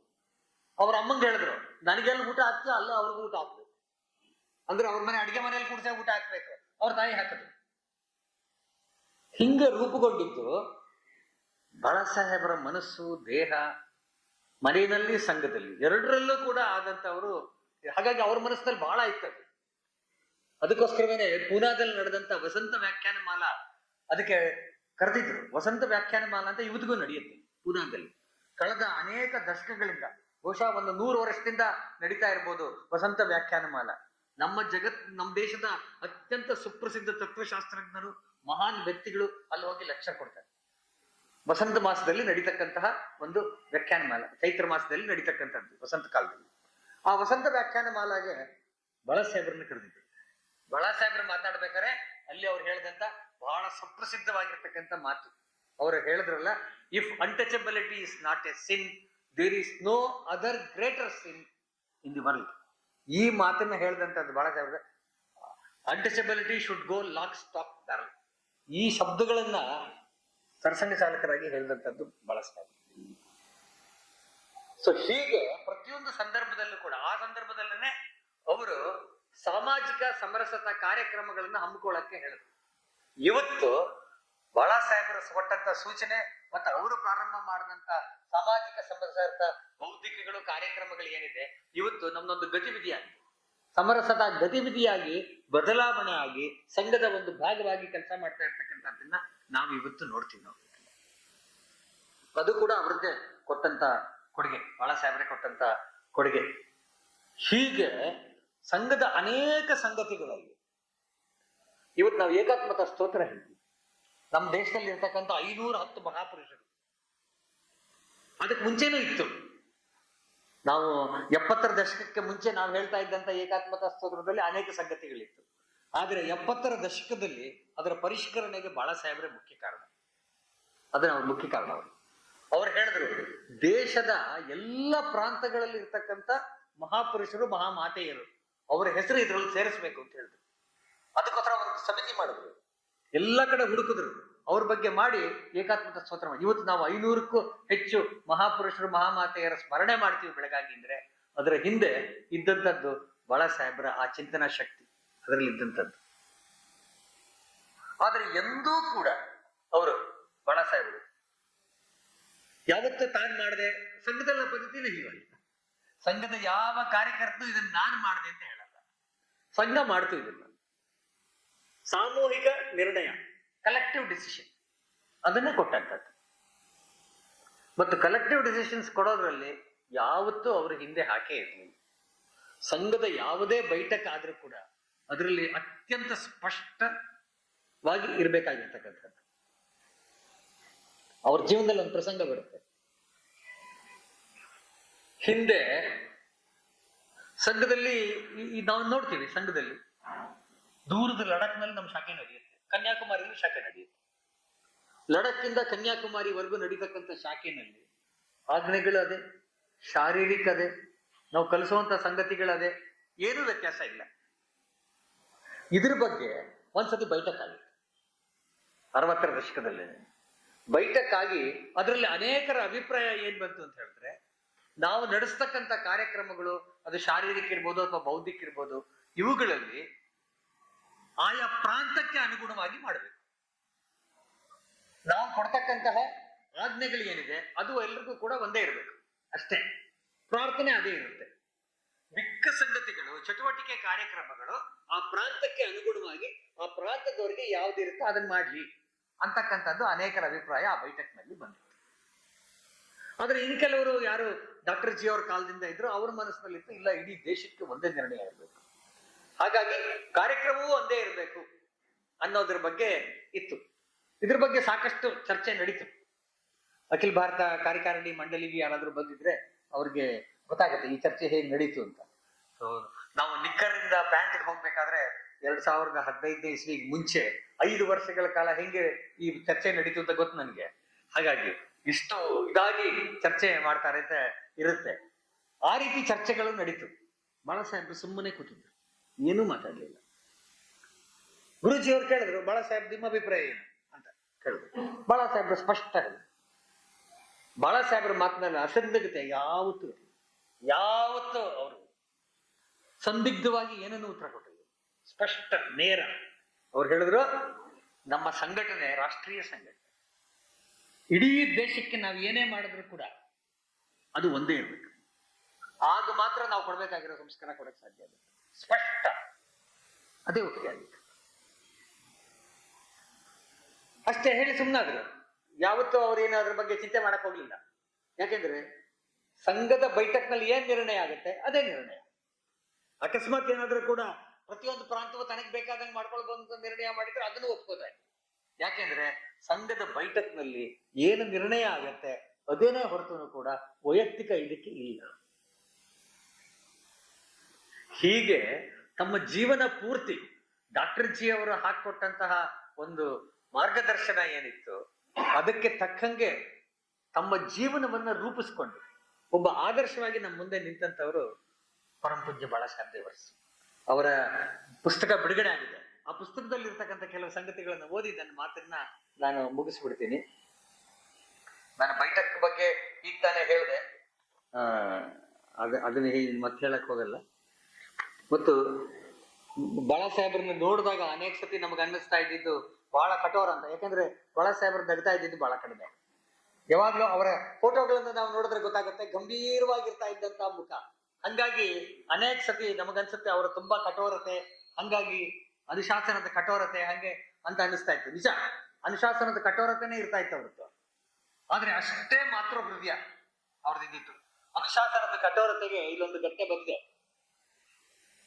ಮಹಾತ್ಮ ಗಾಂಧಿ ಅವರ ಹತ್ಯೆ ಆದ ನಂತರ ನಾಗ್ಪುರದಲ್ಲಿ ಅನೇಕ ಜನ ಕಾಂಗ್ರೆಸ್ ಮಂದಿ ಸಂಘದ ಸ್ವಯಂ ಸೇವಕರು ಮತ್ತು ಸಂಘದ ವಿರುದ್ಧ ದಂಗೆ ಹಾನಿ ಮಾಡಿದ್ರು, ಅಪಾರ ಹಾನಿ ಮಾಡಿದ್ರು. ಅಷ್ಟೇ ಅಲ್ಲ, ಇವತ್ತು ರೇಷಂಬಾಗ್ ಸ್ಥಾನದಲ್ಲಿ ಡಾಕ್ಟರ್ ಜಿ ಅವರ ಸಮಾಧಿ ಏನಿದೆ, ಮುಂಚೆ ಅಲ್ಲೊಂದು ಸಣ್ಣ ಸಮಾಧಿ ಇತ್ತು. ಆ ಸಮಾಧಿನ ಒಡೆದಾಕ್ಬಿಟ್ಟಿದ್ರು ಡಾಕ್ಟರ್ ಜಿ ಅವರದಲ್ಲಿ. ಅದಾದ ನಂತರ ಈ ಗಲಾಟೆ ಎಲ್ಲವೂ ಶಾಂತವಾದ ನಂತರ ಅನೇಕ ಕಾಂಗ್ರೆಸ್ನವ್ರಿಗೆ ಅನ್ನಿಸ್ತು, ಲೀಡರ್ಸ್ಗೆ, ಅವರ ಪ್ರಮುಖರು ಯಾರಿದ್ರು ಅವ್ರಿಗೆ, ನಾವು ತಪ್ಪು ಮಾಡಿದೀವಿ ಅಂತ ಅನಿಸ್ತು. ಯಾಕೆಂದ್ರೆ 10 ವರ್ಷಗಳ ಕಾಲ ಕಾಂಗ್ರೆಸ್ನಲ್ಲೇ ಇದ್ದಂಥವ್ರು ಡಾಕ್ಟರ್ ಜಿ ಅವರು, ಮಹಾತ್ಮ ಗಾಂಧಿ ಅವರಿಂದ ಹಿಡಿದು ಎಲ್ರಿಗೂ ಬೇಕಾಗಿದ್ದಂಥವ್ರು, ಅವ್ರದನ್ನ ನಾವು ಒಡೆದಾಕ್ಬಿಟ್ವಲ್ಲ. ಅದಕ್ಕೋಸ್ಕರ ಅವರು ಬಾಳಾ ಸಾಹೇಬ್ರ ಹತ್ರ ಬಂದು ಹೇಳಿದ್ರು. ಬಾಳಾ ಸಾಹೇಬ್ರ ಆಗಲ್ಲಿ ಕಾರಿವಾರು, ಅವ್ರ ಹತ್ರ ಬಂದು ಹೇಳಿದ್ರು, ನಾವು ಅದನ್ನ ಮತ್ತೆ ಕಟ್ಕೊಟ್ಬಿಡ್ತೀವಿ. ಅದಕ್ಕೆ ಬಾಳಾ ಸಾಹೇಬ್ರು ಕೊಟ್ಟು ಉತ್ತರ ನೋಡಿ. ಆಗ ಕಾಂಗ್ರೆಸ್ಸಿನ ಪ್ರಮುಖರಾಗಿದ್ದಂತ ಭಗವಾನ್ ದೀನ್, ಪೂನಂ ಚಂದ್ ರಾಕಾ ಮೊದಲಾದ ಪ್ರಮುಖರು ಬಾಳಾ ಸಾಹೇಬ್ರಿಗೆ ಉದ್ಧ್ವಸ್ತಗೊಂಡಿರುವ ಸಮಾಧಿಯನ್ನು ನಾವು ನೂತನವಾಗಿ ನಿರ್ಮಿಸಿಕೊಡುತ್ತೇವೆ ಎಂಬ ಮಾತನ್ನು ಹೇಳಿದರು. ಆದರೆ ಅವರ ಕನಸು ಮನಸ್ಸಿನಲ್ಲೂ ಎಣಿಸಲಾರದಂತ ಉತ್ತರವನ್ನು ಬಾಳಾ ಸಾಹೇಬರು ಅವರಿಗೆ ಕೊಟ್ಟರು. ಆ ಸಮಾಧಿಯನ್ನು ಮುಟ್ಟುವ ಮೊದಲು ಈಗ ಸೆರೆಮನಿಯಲ್ಲಿ ಇರುವ ಗುರೂಜಿಯವರ ಅನುಮತಿಯನ್ನು ನೀವು ಲಿಖಿತವಾಗಿ ಪಡೆಯಬೇಕು. ನಾನು ಅನುಮತಿ ಕೊಡ್ತೀನಿ ಅಂತ ಹೇಳಿಲ್ಲ. ಸರಸಂಘ ಚಾಲಕರು ಗುರೂಜಿಯವರು ತಾನೆ. ನೀವು ಗುರೂಜಿಯವರ ಅನುಮತಿ ತೆಗೆದುಕೊಳ್ಳಿ, ಅನಂತರವಷ್ಟೇ ಅದರ ಪುನರ್ ನಿರ್ಮಾಣದ ಯೋಜನೆ ಮಾಡಿ. ಒಂದು ವೇಳೆ ಅದರ ಹೊರತಾಗಿಯೂ ಅದನ್ನು ಪುನರ್ ನಿರ್ಮಿಸುವ ದುಸ್ಸಾಹಸಕ್ಕೆ ಇಳಿದರೆ ಅದನ್ನು ತಡೆಯುವುದರಲ್ಲಿ ಸ್ವತಃ ನಾನೇ ಮೊದಲಿಗನಾಗುತ್ತೇನೆ. ಅವರ ಉತ್ತರ ಕೇಳಿ ತಣ್ಣಗಾಗ್ತರು. ಆಮೇಲೆ ಗುರೂಜಿ ಅವರಿಗೆ ಕೇಳಿದ್ರು, ಅದ್ರ ಗುರೂಜಿ ಅವರು ಹೇಳಿದ್ರು, ನಾವೇ ನಿರ್ಮಾಣ ಮಾಡ್ತೀವಿ, ನಿಮ್ದು ಸಾಯುವಾಗ ಇರಲಿ ಅಷ್ಟೇ ಸಾಕು ಅಂತ ಹೇಳಿ ಅದು ಇವತ್ತು ನೋಡಿರ್ತಕ್ಕಂಥ ಭವ್ಯ ಮಂದಿರ ನಿರ್ಮಾಣ ಆದಂತದ್ದು. ಆ ನಂತರ ನಿರ್ಮಾಣ ಆದಂತ ಸಂಗತಿ. ಇಷ್ಟು ಕಠೋರವಾಗಿರ್ತಾ ಇದ್ದಂತ ಬಾಳಾ ಸಾಹೇಬರು, ಅವ್ರು ನಾನಾಗ್ಲೇ ಹೇಳಿದೆ, ಬಹಳ ಮಾತೃ ಹೃದಯ. ಅವರು ಹುಡುಗರಾಗಿದ್ದಾಗಿಂದ ಅವ್ರ ಮನೆಯಲ್ಲಿ ಕೆಲಸ ಮಾಡ್ತಾ ಇದ್ದಂತ ಒಬ್ಬ ನೌಕರ ಇದ್ದ. ಅವ್ರದ್ದು ಮನೆತನದ ತೋಟ ಇತ್ತು. ಆ ತೋಟದಲ್ಲಿ ಕೆಲಸ ಮಾಡ್ತಾ ಇದ್ದಂಥವನು ಉರ್ಕುಡ ಅಂತ ಅವನ ಹೆಸರು. ಆ ಉರ್ಕುಡ ಅಂತಕ್ಕಂಥವ್ರಿಗೆ ಒಂದ್ಸತಿ ಆಕ್ಸಿಡೆಂಟ್ ಆಗ್ಬಿಡುತ್ತೆ. ಆಕ್ಸಿಡೆಂಟ್ ಗೊತ್ತಾಗಿದ ತಕ್ಷಣ ಬಾಳಾ ಸಾಹೇಬ್ರು ನಾಗ್ಪುರದಿಂದ ಆ ಊರಿಗೆ ಕಾರ್ ಮಾಡ್ಕೊಂಡು ಹೋಗಿ ಅವನ್ನ ನಾಗಪುರಕ್ಕೆ ಕರ್ಕೊಂಡ್ಬಂದು ಆಸ್ಪತ್ರೆಗೆ ಸೇರಿಸಿ ಚಿಕಿತ್ಸೆ ಕೊಡಿಸಿ 3 ತಿಂಗಳು ತಮ್ಮ ಮನೆಯಲ್ಲಿ ಇಟ್ಕೊಂಡು ಆರೈಕೆ ಮಾಡಿ ಕರ್ಕೊಂಡೋಗಿ ಬಿಟ್ಟು. ಈ ಪ್ರತಿಯೊಂದು ಸಾಮಾನ್ಯ ಕಾರ್ಯಕರ್ತ ಸ್ವಯಂ ಸೇವಕನಿಂದ ಹಿಡಿದು ಎಲ್ಲ ಕಾರ್ಯಕರ್ತರ ಬಗ್ಗೆ ಅವರ ಚಿಂತನೆ ಹೀಗೆ ಇರ್ತಾ ಇತ್ತು. ಪ್ರತಿಯೊಬ್ಬರ ಬಗ್ಗೆ ವಿಚಾರಿಸ್ತಾ ಇತ್ತು ಅವರು. ಅಬಾಜಿ ತತ್ತೆ ನಾವು ಕೇಳಿದ್ದೀವಿ. ಅಬಾಜಿ ತತ್ತೆ ಅವರು 33 ವರ್ಷಗಳ ಕಾಲ ಗುರೂಜಿ ಅವರಿಗೆ ಸಹಾಯಕರಾಗಿದ್ರು, ಪರ್ಸನಲ್ ಅಸಿಸ್ಟೆಂಟ್. ಆ ನಂತರ ಬಾಳಾ ಸಾಹೇಬ್ರಿಗೂ ಇದ್ರು. ಅಬಾಜಿ ತತ್ತೆ ಅವರಿಗೆ ಬಹಳ ವಯಸ್ಸಾಗಿ ಪೆರಾಲಿಸಿಸ್ ಆಗ್ಬಿಟ್ಟಾಗ ಅವರು ಆ ಜವಾಬ್ದಾರಿನ ಶ್ರೀಕಾಂತ್ ಜೋಶಿ ಅವರಿಗೆ ಬಂತು. ಅಬಾಜಿ ತತ್ತೆ ಅವರು ಕಾಯಿಲೆ ಮಲಗಿದಾಗ ಸ್ವತಃ ಬಾಳಾ ಸಾಹೇಬ್ರಿಗೆ ಮಾತನಾಡಕ್ ಆಗ್ತಾ ಇರ್ಲಿಲ್ಲ. ಆದ್ರೂ ಅವ್ರಿಗಲ್ಲಿ ಹೋಗಿ ಅವ್ರನ್ನ ಮಾತನಾಡ್ಸಕ್ಕೆ ಪ್ರಯತ್ನ ಪಟ್ಟು ಸಮಾಧಾನ ಮಾಡಿಬಿಟ್ರು. ಇದು ಬಾಳಾ ಸಾಹೇಬ್ರ ಸ್ವಭಾವ ಇದ್ದಿತ್ತು. ಎಷ್ಟು ಕಠೋರವಾಗಿ ನಿರ್ಣಯಗಳನ್ನು ತಗೊಳ್ತಿದ್ರು, ಅಷ್ಟೇ ಹೃದಯದಲ್ಲಿ ಒಬ್ಬ ಮಾತೃ ಹೃದಯ ಇದ್ದಂಥದ್ದು ಅವರಿಗೆ ಇದ್ದಂಥದ್ದು ನಾವು ನೋಡ್ತೀವಿ. ಅವರು ಮತ್ತು ಅವರು ಎಮರ್ಜೆನ್ಸಿ ಸಮಯದಲ್ಲಿ ನಾನು ಹೇಳಿದ್ನಲ್ಲ, ಅದಕ್ಕೆ ಮುಂಚೆ ಅವ್ರು ಹೇಳಿದಂತ ಅವ್ರು ಹೇಳಿದ್ರು, ಕಳೆದ 6 ತಿಂಗಳಿಂದ ನಡೀತಿರೋ ವಿದ್ಯಮಾನಗಳನ್ನ ರಾಷ್ಟ್ರದಲ್ಲಿ ನೋಡಿದ್ರೆ ನಿರ್ಬಂಧ ಬರುತ್ತೆ ಮತ್ತು ಸರ್ಕಾರ ತುಂಬಾ ದಮನ ಚಕ್ರವನ್ನು ತೆಗೆದುಕೊಳ್ಳುತ್ತೆ ಅಂತ ಗೊತ್ತಾಗಿತ್ತು. ಯಾಕಂದ್ರೆ ಕಮ್ಯುನಿಸ್ಟ್ ಪೂರ್ತಿ ಅದರ ಪರವಾಗಿ ಇದ್ದಿತ್ತು. ಆದ್ರೆ ಅವ್ರು ಎಷ್ಟು ಯೋಚನೆ ಮಾಡಿದ್ರು, ಎಮರ್ಜೆನ್ಸಿ ಬರಕ್ಕಿಂತ ಮುಂಚೆ ಅವರು ಯೋಚನೆ ಮಾಡಿದಂಥದ್ದು. ಕ್ಷೇತ್ರ ಪ್ರಚಾರಕರೊಂದಿಗೆ ಚರ್ಚೆ ನಡೆಸಿದ್ರು. ಆರಂಭದಲ್ಲಿ ಯಾವ ಹಂತದ ಕಾರ್ಯಕರ್ತರು ಬಂಧನಕ್ಕೊಳಗಾಗಬಹುದು, ಜನಾಂದೋಲನದ ಸ್ವರೂಪ ಯಾವ ರೀತಿ ಇರಬೇಕು, ಆಂದೋಲನದ ಕಾವನ್ನು ಉಳಿಸಿಕೊಳ್ಳಲು ಏನ್ ಮಾಡ್ಬೇಕು. ಒಂದ್ಸತಿ ಜೈಲಿಗೆ ಸೇರ್ಬಿಟ್ಟು ಮುಗ್ದೋಯ್ತು ಅಲ್ಲ, ಎಮರ್ಜೆನ್ಸಿ ಹೋಗೋವರೆಗೂ ಏನಾರ ಹಂಗ್ ಬಂದ್ರೆ ಅದಕ್ಕೆ ಮುಂಚೆ ಯೋಚನೆ ಮಾಡಿದ್ದು ಆ ಕಾವನ್ನ ಉಳಿಸ್ಕೊಳ್ಬೇಕು. ನಿಷೇಧವು ಎಷ್ಟು ಸಮಯದವರೆಗೆ ಮುಂದುವರಿಯಬಹುದು, ಎಷ್ಟು ಮಂದಿ ಭೂಗತರಾಗಿ ಕೆಲಸ ಮಾಡಬೇಕು, ಸತ್ಯಾಗ್ರಹಕ್ಕಾಗಿ ಯಾವ ಪ್ರಮಾಣದಲ್ಲಿ ಸಂಘದ ಶಕ್ತಿಯನ್ನು ವಿನಿಯೋಗಿಸಬೇಕು, ಬಂಧಿತರಾಗಿರುವ ಕಾರ್ಯಕರ್ತರ ಪರಿವಾರದ ಯೋಗಕ್ಷೇಮವನ್ನು ಗಮನಿಸಬೇಕು. ಯಾರು ಅನೇಕರು ಮೀಸಾ DIR ಜೈಲಲ್ಲಿ ಇದ್ರು ಅವರ ಮನೆಯ ಪೂರ್ಣ ವ್ಯವಸ್ಥೆಯನ್ನ ಸಂಘದ ಕಡೆಯಿಂದ ಮಾಡಿತ್ತು. ಕೇರಳದಲ್ಲಂತೂ ಬಹಳ ಚಿತ್ರಹಿಂಸೆ ಆಗಿತ್ತು, ಮಂಗಳೂರಿನೆಲ್ಲ ಆಗಿತ್ತು. ಅಂತ ಮನೆಗಳನ್ನೆಲ್ಲ ಕೂಡ ನಿರಂತರ ನೋಡ್ಕೊಳ್ಬೇಕಾಗಿ ಬಂತು. ಅದು ಎಲ್ಲವನ್ನೂ ಯೋಚನೆ ಮಾಡಿದ್ರು ಅವರು. ಮುಂತಾದ ವಿಷಯಗಳು ಚರ್ಚೆಯಾಗಿ ಅದರ ಆಧಾರದಲ್ಲಿ ಜಾಗರೂಕತೆಯಿಂದ ಯೋಜನೆಯನ್ನು ಸಿದ್ಧ ಮಾಡಬೇಕು. ಅದು ಅವರು ಕೊಟ್ಟಂತದ್ದು. ಹೀಗೆ ಪ್ರತಿಯೊಂದು ವಿಷಯದಲ್ಲೂ ಕೂಡ ಕೂಲಂಕುಷವಾಗಿ ಅವರು ಯೋಚನೆ ಮಾಡ್ತಾ ಇದ್ದಿದ್ದನ್ನ ನಾವು ಯೋಚನೆ ಮಾಡ್ತೀವಿ.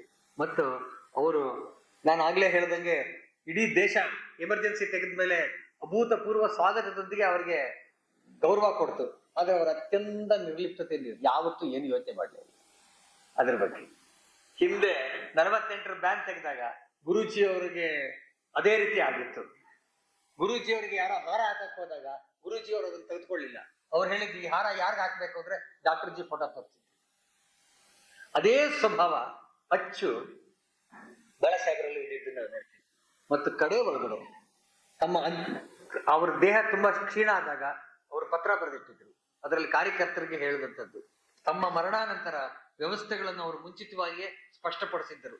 ನನ್ನ ಅಂತ್ಯಕ್ರಿಯೆಯನ್ನು ರೇಷಂ ಬಾಗ್ನಲ್ಲಿ ಮಾಡಬಾರದು. ರೇಷಂ ಬಾಗ್ನಲ್ಲಿ ಪರಮ ಪೂಜ್ಯ ಡಾಕ್ಟರ್ ಜಿ ಅವರ ಸಮಾಧಿ ಇದೆ, ಗುರೂಜಿ ಅವರ ಸಮಾಧಿ ಇದೆ. ಸ್ವಾಭಾವಿಕವಾಗಿ ಸ್ವಯಂ ಸೇವಕರಿಗೆ ಅನ್ಸುತ್ತೆ ಸರ್ಸಂಘ ಚಾಲಕರು ಇವ್ರದ್ದು ಅಲ್ಲೇ ಮಾಡ್ಬೇಕು ಅಂತ. ಆ ಎಚ್ಚರಿಕೆ ವಹಿಸಿ ಅವರು ಹೇಳಿದ್ರು, ನನ್ನ ಅಂತ್ಯಕ್ರಿಯೆಯನ್ನು ರೇಷಂ ಬಾಗ್ನಲ್ಲಿ ಮಾಡಬಾರದು, ಜನಸಾಮಾನ್ಯರ ಅಂತ್ಯಕ್ರಿಯೆ ನಡೆಯುವ ಸಾರ್ವಜನಿಕ ಸ್ಮಶಾನದಲ್ಲೇ ನಡೆಯುವುದು. ಹಾಗೆ ನಡೆದಂಥದ್ದು. ಇಷ್ಟು ನಿರ್ಲಿಪ್ತತೆಯಿಂದ ಸಮಾಜಕ್ಕೋಸ್ಕರ ಸರ್ವಸ್ವವನ್ನು ಅರ್ಪಿಸ್ಕೊಂಡಂತವರು ಬಾಳಾಸಾಹೇಬ್. ಸಂಘದ ಸ್ವಯಂ ಸೇವಕರಿಗೆ ಡಾಕ್ಟರ್ ಜಿ, ಗುರೂಜಿ, ಬಾಳಾಸಾಹೇಬರು, ಎಲ್ಲ ಸರ್ಸಂಘ ಚಾಲಕರು ಹೀಗೆ ನಮಗೆ ಆದರ್ಶವಾಗಿರ್ತಕ್ಕಂಥದ್ದನ್ನ ನಾವು